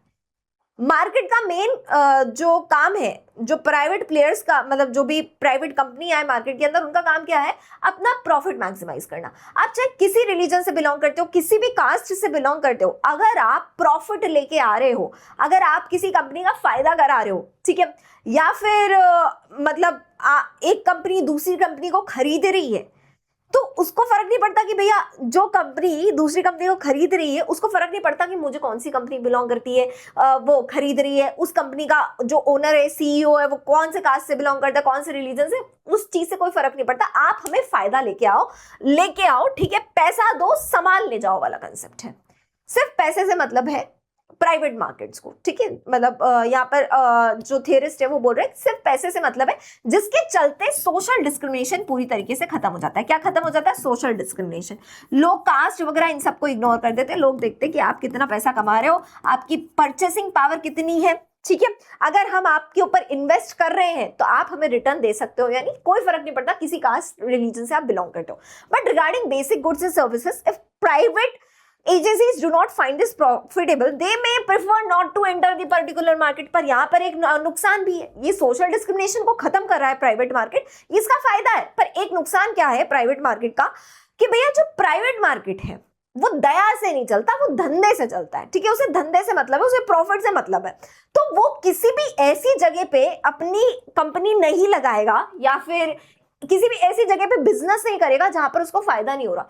जो जोमैटो है वो बड़ी बड़ी सिटीज में चलता है। जोमैटो क्या जंगल में चलता है? नहीं, क्योंकि जंगल में अगर जोमैटो जाने भी लगा तो जोमैटो वाले को पता है कि जंगल में ऑर्डर भेज के मुझे कोई फायदा नहीं होगा, मेरा पेट्रोल फालतू का फूकेगा, मेरा डिलीवरी पर्सन भी वहां पर जाएगा और मुझे तो नुकसान होगा, ठीक है। तो जंगलों में जोमैटो नहीं चल सकता।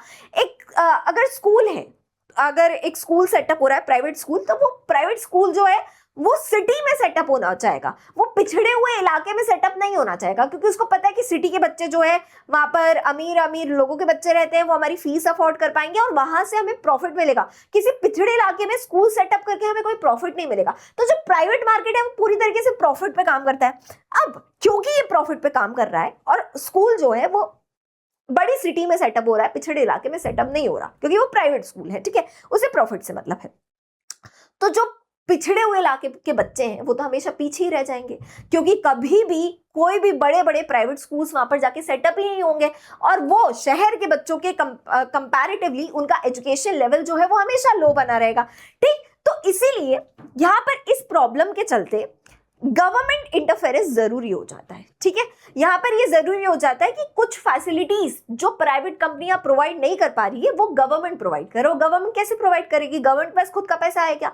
नहीं, गवर्नमेंट के पास खुद का पैसा नहीं। गवर्नमेंट क्या करेगी? अमीर लोगों से टैक्स लेगी और फिर वो जो टैक्स लिया है उस टैक्स से हॉस्पिटल बनाएगी, स्कूल्स बनाएगी, ताकि जो पिछड़े हुए लोग हैं जो प्राइवेट फैसिलिटीज को अवेल नहीं कर पा रहे, क्योंकि प्राइवेट को तो सिर्फ प्रॉफिट से मतलब है। प्राइवेट सिर्फ ये देखता है कि प्राइवेट ये नहीं देखता कि भैया तुम गरीब हो, तुम पिछड़े हुए हो, तुम्हारे पास टैलेंट है तो मैं तुम्हें फ्री में एडमिशन दे देता हूं, ये नहीं देखता private market player.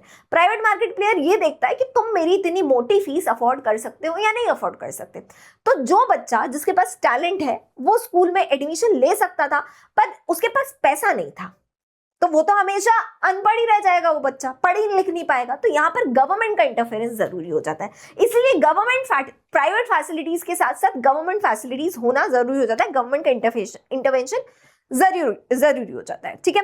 Private business tends to go where business would be most profitable and hence free market eventually tend to work in the interest of strong, the wealthy and the powerful। ये जो private market है, free market जो है, वो हमेशा किन लोगों के इंटरेस्ट में काम करता है? जो अमीर है, जो वेल्दी है। और जो अमीर वेल्दी नहीं है उनका क्या? उनको तो फिर फैसिलिटीज मिल ही नहीं पाएगी, है ना।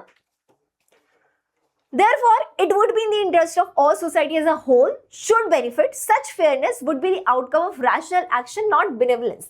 मार्केट को चलने दो, ठीक है। अब यहाँ पर हम मतलब यहाँ पर अगर एक इजी वे आउट हम निकालने की कोशिश करें तो हम क्या निकाल सकते हैं कि भैया प्राइवेट मार्केट को भी चलने दो, ठीक है। प्राइवेट मार्केट से कोई दिक्कत परेशानी है नहीं, पर गवर्नमेंट का भी थोड़ा इंटरफेरेंस रहने दो, ताकि जो लोग पीछे छूट गए हैं उनको आप मुकाबले में खड़े होने के काबिल तो बनाओ। क्योंकि प्राइवेट प्लेयर्स जो है वो कभी भी दया से कंसर्न नहीं होंगे, वो सिर्फ हमेशा अपने फायदे के लिए सोचेंगे। तो जो पीछे छूट गए उनके फायदे के लिए कौन सोचेगा? फिर उनके फायदे के लिए गवर्नमेंट को सोचना पड़ता है। इसलिए थोड़ा बहुत गवर्नमेंट इंटरफेरेंस भी जरूरी हो जाता है, इसलिए टैक्स लागू करना जरूरी हो जाता है। कुछ जो चीजों के प्राइस है वो आप देखते हैं गवर्नमेंट फिक्स करती है। क्यों फिक्स करती है?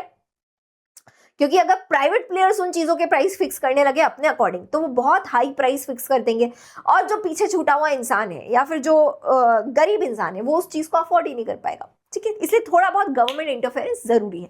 Not all free market supporters today would support absolutely unregulated markets. Many would now be willing to accept certain restrictions. और इनफैक्ट जो फ्री मार्केट प्लेयर्स है, जो पहले बोलते थे कि एकदम खुला छोड़ दो मार्केट को, एकदम खुला होना चाहिए मार्केट, गवर्नमेंट का कोई इंटरफेरेंस नहीं होना चाहिए, वो भी आज ये नहीं बोलते कि भैया गवर्नमेंट का इंटरफेरेंस नहीं होना चाहिए. वो लोग भी ये बोलते हैं कि थोड़ा बहुत गवर्नमेंट का इंटरफेरेंस होना चाहिए और एकदम अनरेगुलेटेड मार्केट नहीं होना चाहिए. मतलब ऐसा नहीं होना चाहिए कि कोई रूल रेगुलेशन हो ही ना, क्योंकि अगर कोई रूल रेगुलेशन नहीं होगा और गवर्नमेंट का बिल्कुल भी इंटरफेरेंस नहीं होगा, तो जो बड़े बड़े पावरफुल लोग प्राइवेट प्लेयर्स है, वो छोटे लोगों को कभी आगे बढ़ने ही नहीं देंगे. छोटे छोटे बड़ी मछली छोटी मछलियों को हमेशा खा जाएगी. जैसे फॉर एग्जाम्पल, अगर एक कंपनी है, वो कंपनी बहुत बड़ी है, उसके पास बहुत पैसा है.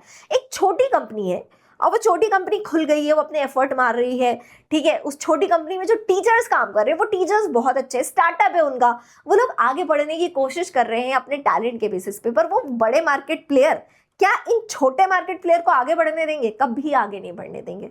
ठीक है, इन्हें दबाने की कोशिश करेंगे, इन्हें डराने धमकाने की कोशिश करेंगे. तो यहाँ पर कुछ रूल्स और रेगुलेशंस जरूरी हो जाते हैं. मार्केट को एकदम खुला छोड़ दिया तो जंगल राज बन जाएगा, वो हम नहीं चाहते. ठीक है, states could step in to ensure a basic minimum standard of living so that they are able to compete on equal terms. और यहाँ पर जो गवर्नमेंट है उसकी ड्यूटी क्या बनती है कि भैया जो बेसिक चीजें हैं, प्राइवेट हॉस्पिटल कभी भी आपको फ्री में मेडिकल ट्रीटमेंट नहीं देगा.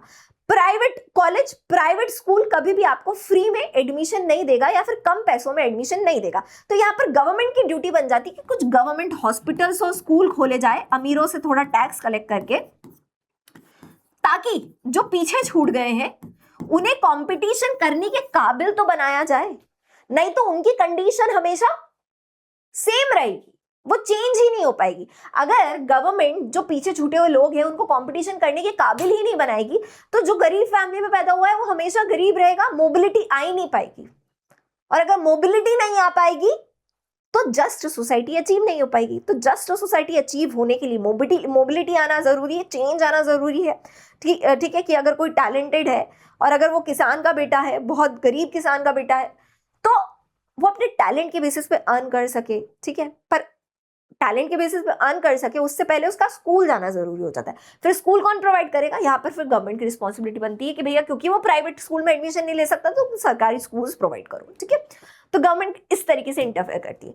Private agency should be encouraged to provide such services while state policies should try to empower people to buy those services. अब हम ये नहीं बोल रहे हैं कि प्राइवेट स्कूल्स, प्राइवेट कॉलेजेस पूरी तरीके से खत्म हो जाने चाहिए. नहीं, private schools, private colleges, private hospitals रहने चाहिए. पर जो पिछड़े हुए लोग हैं, जो in private schools, colleges, hospitals को अफोर्ड नहीं कर सकते, या तो गवर्नमेंट उनको हेल्प प्रोवाइड करे, सब्सिडी प्रोवाइड करे ताकि वो अफोर्ड कर पाए, या तो फिर उन्हें एजुकेशन वगैरह प्रोवाइड करे ताकि वो इस काबिल बन पाए कि वो कल को कमा सके और प्राइवेट फैसिलिटीज को अफोर्ड कर सके. तो प्राइवेट फैसिलिटीज को अफोर्ड नहीं करना, वो प्राइवेट फैसिलिटीज को खत्म नहीं करना है. प्राइवेट फैसिलिटीज के साथ साथ लोगों को एम्पावर करते हुए चलना है ताकि वो जो एम्पावर्ड लोग हैं वो कल को जाके प्राइवेट फैसिलिटीज को अफोर्ड कर पाए. ठीक है, ठीक है. जो प्राइवेट मार्केट है उसे सिर्फ प्रॉफिट से मतलब है, वो किसी के लिए दया भाव से नहीं सोचता है. तो यहाँ पर गवर्नमेंट की रिस्पॉन्सिबिलिटी बन जाती है कि वो दया भाव से सोच ले थोड़ा. ठीक है. Another argument often heard in defense of free market and private enterprises is the quality of services they provide is often superior to that provided in government institutions. अच्छा, प्रोज देख लिए, कॉन्स देख लिए, एक और प्रोज देखते हैं private market का. क्या प्रोज है, क्या एडवांटेज है कि जो quality of service private market में रहती है वो बेहतरीन रहती है. ठीक है, अगर कोई टीचर है, एक प्राइवेट स्कूल में पढ़ा रहा है, तो उस टीचर को सैलरी दी जाती है, तो उससे काम भी पूरा निकाला जाता है. ठीक है, वेरएज अगर बहुत सारे सरकारी कॉलेजेस हैं वहां पर टीचर बच्चों की क्लास ही नहीं लेते. क्यों? क्योंकि सरकारी पैसा आ रहा है, मुफ्त में आ रहा है, आ ही जाएगा हर महीने, पता है, और कोई चेक का सिस्टम नहीं है इतना अच्छा. ठीक, तो ऐसा माना जाता है कि जो प्राइवेट की क्वालिटी है वो सरकारी की कंपैरिजन में ज्यादा अच्छी होती है, क्योंकि पैसा ले रहे हैं, वो पैसा ले रहे हैं तो सर्विसेज देंगे. और उन्हें ये भी पता है कि भैया हम सर्विसेज नहीं देंगे अगर अच्छे से, तो कल को लोग हमें पैसा नहीं देंगे. तो अगर लोगों से हमेशा पैसा चाहिए, मोटा पैसा चाहिए तो सर्विसेज भी अच्छी देनी पड़ेगी, क्वालिटी ऑफ सर्विसेज अच्छी देनी पड़ेगी। पर इस गवर्नमेंट इंस्टीट्यूशंस में ये डर नहीं रहता। गवर्नमेंट को डर नहीं है कि तुम आ रहे हो स्कूल तो भी ठीक है, गवर्नमेंट को वैसे भी पैसा नहीं मिल रहा है सरकारी स्कूलों में, सरकारी हॉस्पिटल आ रहे हो तो भी ठीक है, नहीं आ रहे हो तो भी ठीक है, क्योंकि सरकारी हॉस्पिटल तुम्हारे पैसों से तो उतना, मतलब लोगों के पैसों से उतना नहीं कमा रहे, ठीक। तो प्राइवेट जो है प्रॉफिट पे चलता है, प्रॉफिट पे चलता है तो दिमाग भी लगा के चलता है कि प्रॉफिट कैसे मैक्सिमाइज कर सके। गवर्नमेंट को प्रॉफिट मैक्सिमाइजेशन से कोई मतलब नहीं है, but the cost of such services में put them out of the reach of the poor. Private business tends to go where business would be most profitable, and hence free market eventually tend to work in the interest of strong, the wealthy and the powerful। ये वही वाली चीज है जो मैंने आपको बताई। The result may be to deny rather than extend opportunities for those who are relatively weak and disadvantaged। जिसको पैसे से मतलब है वो दया भाव से किसी भी वीक और डिसएडवांटेज को अपॉर्चुनिटी नहीं देगा, ठीक है। और अगर आप प्राइवेट स्कूल्स की फीस अफोर्ड नहीं कर पा रहे हो तो वो आपको सीधा बोल देंगे कि भैया कल से अपना नाम कटवा लो या तो फीस दो। उनको आपके टैलेंट और स्किल से मतलब नहीं है, पर गवर्नमेंट को मतलब है, ठीक है। वो आपको सीधा बोल देंगे कि या तो फीस दो या तो नाम कटवा लो, तुम कितने भी टैलेंटेड हो, हमें उससे कुछ मतलब नहीं, ठीक। Arguments can be put forward on both sides, ठीक है। प्राइवेट मार्केट, गवर्नमेंट इंटरवेंशन, दोनों साइड पे ही अपने अपने प्रोज और कॉन्स हैं। कुछ प्राइवेट मार्केट के एडवांटेजेस डिसएडवांटेजेस हैं, कुछ गवर्नमेंट इंटरवेंशन के एडवांटेजेस डिसएडवांटेजेस हैं, ठीक है। तो जब भी हम एक जस्ट सोसाइटी की बात करते हैं, एक जस्ट समाज की बात करते हैं कि हम एक जस्ट समाज कैसे अचीव करेंगे, तो हमें उस जस्ट समाज को अचीव करने के लिए पॉलिसीज बनाना जरूरी है। और पॉलिसीज कैसे बनेगी, जब हम एडवांटेजेस डिसएडवांटेजेस डिस्कस करेंगे और ये भी देखेंगे साथ ही साथ में कि हमारी कंट्री के अकॉर्डिंग क्या अच्छा है क्या बुरा है। जैसे हमारी कंट्री में रिसोर्सेज लिमिटेड है पर पॉपुलेशन बहुत ज्यादा है, तो किस तरीके से एक वे आउट निकाला जा सकता है, किस तरीके से चीजों को बैलेंस करके चला जा सकता है, किस तरीके से ये किया जा सकता है कि सिर्फ कुछ लोगों का फायदा ना नहीं हो बल्कि समाज में रह रहे हर इंसान का फायदा हो। तो debates, discussion, pros cons discuss करते हुए हम एक जस्ट सोसाइटी बनाने की कोशिश करते हैं पॉलिसीज के थ्रू, ठीक है। जस्ट सोसाइटीज के लिए हम पॉलिसीज बनाते हैं। वो पॉलिसी सही है या गलत है, इसके लिए हमको ये सारी सोशल जस्टिस वाली डिबेट में घुसना जरूरी था, ठीक है। तो ये सारी सोशल जस्टिस वाली डिबेट्स हमने पढ़ ली है। अब यहाँ पर दो जो है आपके क्या बोलते हैं दो स्टेटमेंट्स है अलग अलग लोगों द्वारा दिए गए, ठीक है। आपकी एनसीईआरटी में इसको समझ लेते हैं क्या बोल रहे हैं। देखिए बी.आर. अम्बेडकर जी का स्टेटमेंट है, क्या बोल रहे हैं, अ जस्ट सोसाइटी, एक जस्ट सोसाइटी कैसी होगी, अ just society is that society in which ascending sense of reverence and descending sense of contempt is dissolved into the creation of compassionate society. देखो असेंडिंग सेंस ऑफ रिवरेंस मतलब नीचे से ऊपर की तरफ बढ़ता हुआ। देखो जो लोग समाज में ऊपर बैठे हुए हैं उन लोगों के पीछे लोग अंधे होते हैं, उनकी बहुत ज्यादा इज्जत करते हैं कि तू बड़े खानदान का इंसान है, बड़ी जाति का इंसान है, ठीक है। उनकी बहुत ज्यादा इज्जत करी जाती है। और जो लोग ऊपर बैठे हुए हैं वो नीचे वाले लोगों को कुछ, मतलब नीचे वाले लोग तो उनकी इज्जत करते हैं बहुत ज्यादा, पर जो ऊपर बैठे हुए हैं वो नीचे वाले लोगों को कुछ नहीं समझते, वो नीचे वाले लोगों को कीड़े मकोड़े की तरह समझते हैं और नीचे वाले लोगों की इज्जत नहीं करते। तो यहाँ पर बी.आर. अम्बेडकर जी ने बोला कि एक जस्ट सोसाइटी कब होगी, जब ये सीढ़ी जो है ऊपर नीचे वाली, किसे नीचे वाला तो ऊपर की इज्जत कर रहा है पर ऊपर वाला नीचे की इज्जत नहीं कर रहा और उसे कुछ नहीं समझ रहा, ये जो सीढ़ी है, ये जो लैडर है, जब ये टूट जाएगी तब हम एक जस्ट सोसाइटी अचीव कर पाएंगे। और ये लैडर कैसे टूटेगी, अभी हमने वेज पढ़े ना कि किस तरीके से इस लैडर को तोड़ना है, कि जो नीचे वाले लोग हैं उनको बराबर कंपटीशन में लेके आना है। और बराबर कंपटीशन में आप कैसे लेके आएंगे, इक्वल अपॉर्चुनिटीज प्रोवाइड करके लेके आएंगे। इक्वल अपॉर्चुनिटीज कैसे प्रोवाइड करेंगे, गवर्नमेंट इंटरवेंशन के थ्रू आप वो इक्वल अपॉर्चुनिटीज प्रोवाइड करेंगे, ठीक है। क्लियर है कि क्या बोल रहे हैं। A just society is that society in which ascending sense of reverence and descending sense of contempt, ये जो ऊपर से नीचे आता हुआ हेट्रेड है ना कि हम तुमको कुछ नहीं समझते, हम तो तुम्हें कीड़े मकोड़े की तरह समझते, वो खत्म हो जाना चाहिए। और ये जो नीचे बैठे लोग ऊपर वाले बैठे लोगों की बहुत ज्यादा इज्जत कर रहे हैं, ये सीढ़ी पूरी तरीके से टूट जानी चाहिए, ठीक है। क्लियर है। अब देखिए यहाँ पर जॉन एस मिल क्या बोल रहे हैं, बहुत अच्छी बात इन्होंने बोली। Justice implies something which is not only right to do and wrong not to do but which some individual person can claim from us and his moral right. देखिए जेस मिल ने क्या बोला, जस्टिस क्या है, इसको एक एग्जांपल के through मैं आपको समझाती हूँ। सपोज करो आप खड़े हुए स्विमिंग पूल के बाहर, एक बच्चा है स्विमिंग पूल के अंदर, वो डूब रहा था। आपकी मॉरल ड्यूटी थी कि भैया वो डूब रहा है और अगर आपको स्विमिंग करना आता है तो आपको उसे बचाना चाहिए था। पर ये सिर्फ मॉरल ड्यूटी थी, लीगल ड्यूटी नहीं थी, ठीक है। लॉ ने आपको नहीं बोला कि हमेशा आपको किसी डूबते हुए इंसान को बचाना है और अगर आप उसको नहीं बचाओगे तो आपके ऊपर केस हो जाएगा। लॉ ने ऐसा कुछ नहीं बोला, सिर्फ आपकी मॉरल ड्यूटी थी। अगर आपने बचा लिया बहुत अच्छी बात, अगर आपने उस बच्चे को नहीं बचाया और वो डूब गया तो आपके ऊपर उसके पेरेंट्स आके केस नहीं कर सकते, क्योंकि ये सिर्फ मॉरल ड्यूटी थी। मतलब अंदर से आपको ऐसा लग रहा है कि हाँ मुझे कर देना चाहिए था। लॉ ने आपके ऊपर कोई कंपलसरी नहीं किया है कि आपको उसको बचाना ही था। पर अब क्या होता है कि आपको पर्टिकुलरली आपको पर्टिकुलरली लॉ के थ्रू अपॉइंट करा गया है कि स्विमिंग पूल के बाहर रहने के लिए, कि अगर स्विमिंग पूल में कोई डूबता रहे तो तुम्हें उसे बचाना है और आपको उसकी सैलरी मिलती है। मतलब आप एक अपॉइंटेड पर्सन हो सिर्फ उस पर्टिकुलर काम के लिए। अब कोई डूब रहा है, अब आपने नहीं बचाया, तो जो डूब गया है अब उसके पेरेंट्स आपके ऊपर केस कर सकते हैं। क्यों? क्योंकि यहां पर आपकी लीगल ड्यूटी थी उसको बचाना, सिर्फ मॉरल ड्यूटी नहीं थी। कैसी ड्यूटी थी? लीगल ड्यूटी थी। लॉ ने आपको बोला था कि आपको उसको बचाना है, आपने नहीं बचाया। तो यहां पर अगर आपने नहीं बचाया तो उसके पेरेंट्स आपके ऊपर केस कर सकते हैं और आपसे क्लेम कर सकते हैं कॉम्पनसेशन, या फिर आपको जेल भिजा सकते हैं। तो यहाँ पर जेएस मिल ने क्या बोला कि जस्टिस क्या है, सिर्फ आपकी मॉरल ड्यूटी जस्टिस नहीं है। अगर आप सिर्फ ऐसे ही खड़े थे, आप एक अजनबी हो, आपने नहीं बचाया, तो हम ये नहीं बोल सकते कि आपने उसके साथ इनजस्टिस करा। पर अगर आपकी वो लीगल ड्यूटी थी, आपको अपॉइंट ही उस काम के लिए किया गया था कि डूबते हुए लोगों को आपको स्विमिंग पूल से बचाना है, तब जाके आपने नहीं करा, क्योंकि आपको अपना फर्ज पता था, आपको अपनी ड्यूटी पता थी, तब जाके आपने अगर नहीं करा तो फिर आपसे क्लेम किया जा सकता है। ठीक है, तो समझ आया?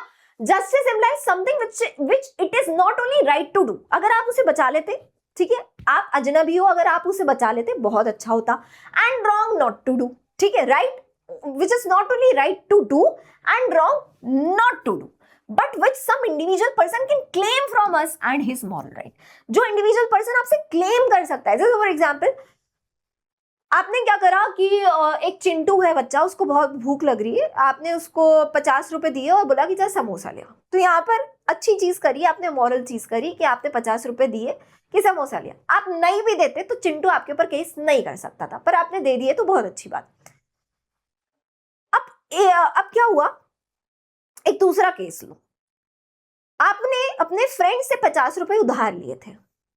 अब वो फ्रेंड आपसे मांगने आता है कि तुमने मुझसे 50 रुपए उधार लिए थे, दे दो।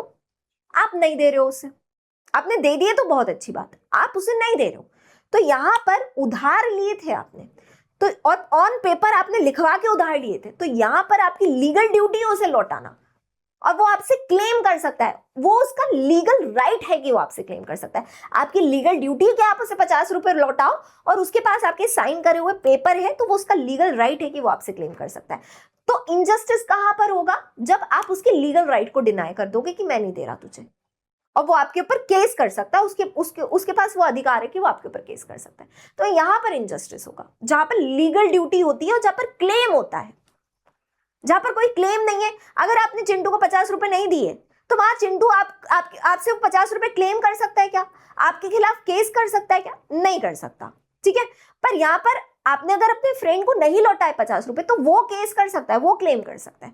तो इनजस्टिस कहां होता है? जब आप किसी की क्लेम को डिनाई कर रहे हो, तो ठीक है, क्लियर है? So this was all about your chapter. I hope social justice पढ़ के आपको मजा आया होगा, और सिर्फ किताबी ज्ञान पढ़ के नहीं, आपको एक मतलब जस्टिस का सिनेरियो क्या होना चाहिए सोसाइटी के अंदर, आप जस्टिस के साथ रह रहे हैं या इनजस्टिस के साथ रह रहे हैं, समाज में किस किस लेवल पे जस्टिस इनजस्टिस चल रहा है हमारी कंट्री में भी, इन सारे पहलुओं पे भी आपको एक मदद मिली होगी। और जब भी आप किसी न्यूज को देखोगे तो आप इन कंसेप्ट से रिलेट करके उस न्यूज को देख पाओगे, ठीक है, उसके एसेंस को समझ पाओगे, इसके कोर को समझ पाओगे। सो this was the basic motive कि आपके अंदर वो रैशनल डेवलप किया जाए, वो थिंकिंग माइंडसेट आपके अंदर डेवलप किया जाए, ठीक है। और यही इस बुक का मेन मोटिव है कि आपको एक, कल को जाके आप पॉलिटिशियंस बनेंगे, आप बहुत कुछ बनेंगे, है ना, आप अच्छे लॉयर्स बनेंगे, तो आपके अंदर वो एथिक्स होने चाहिए, वो सेंस ऑफ थिंकिंग होना चाहिए, तभी तो आप एक अच्छे पॉलिटिशियन, लॉयर, जर्नलिस्ट वगैरह बन पाएंगे, ठीक है। So this was all about the chapter. Thank you very much. Will meet you in the next chapter.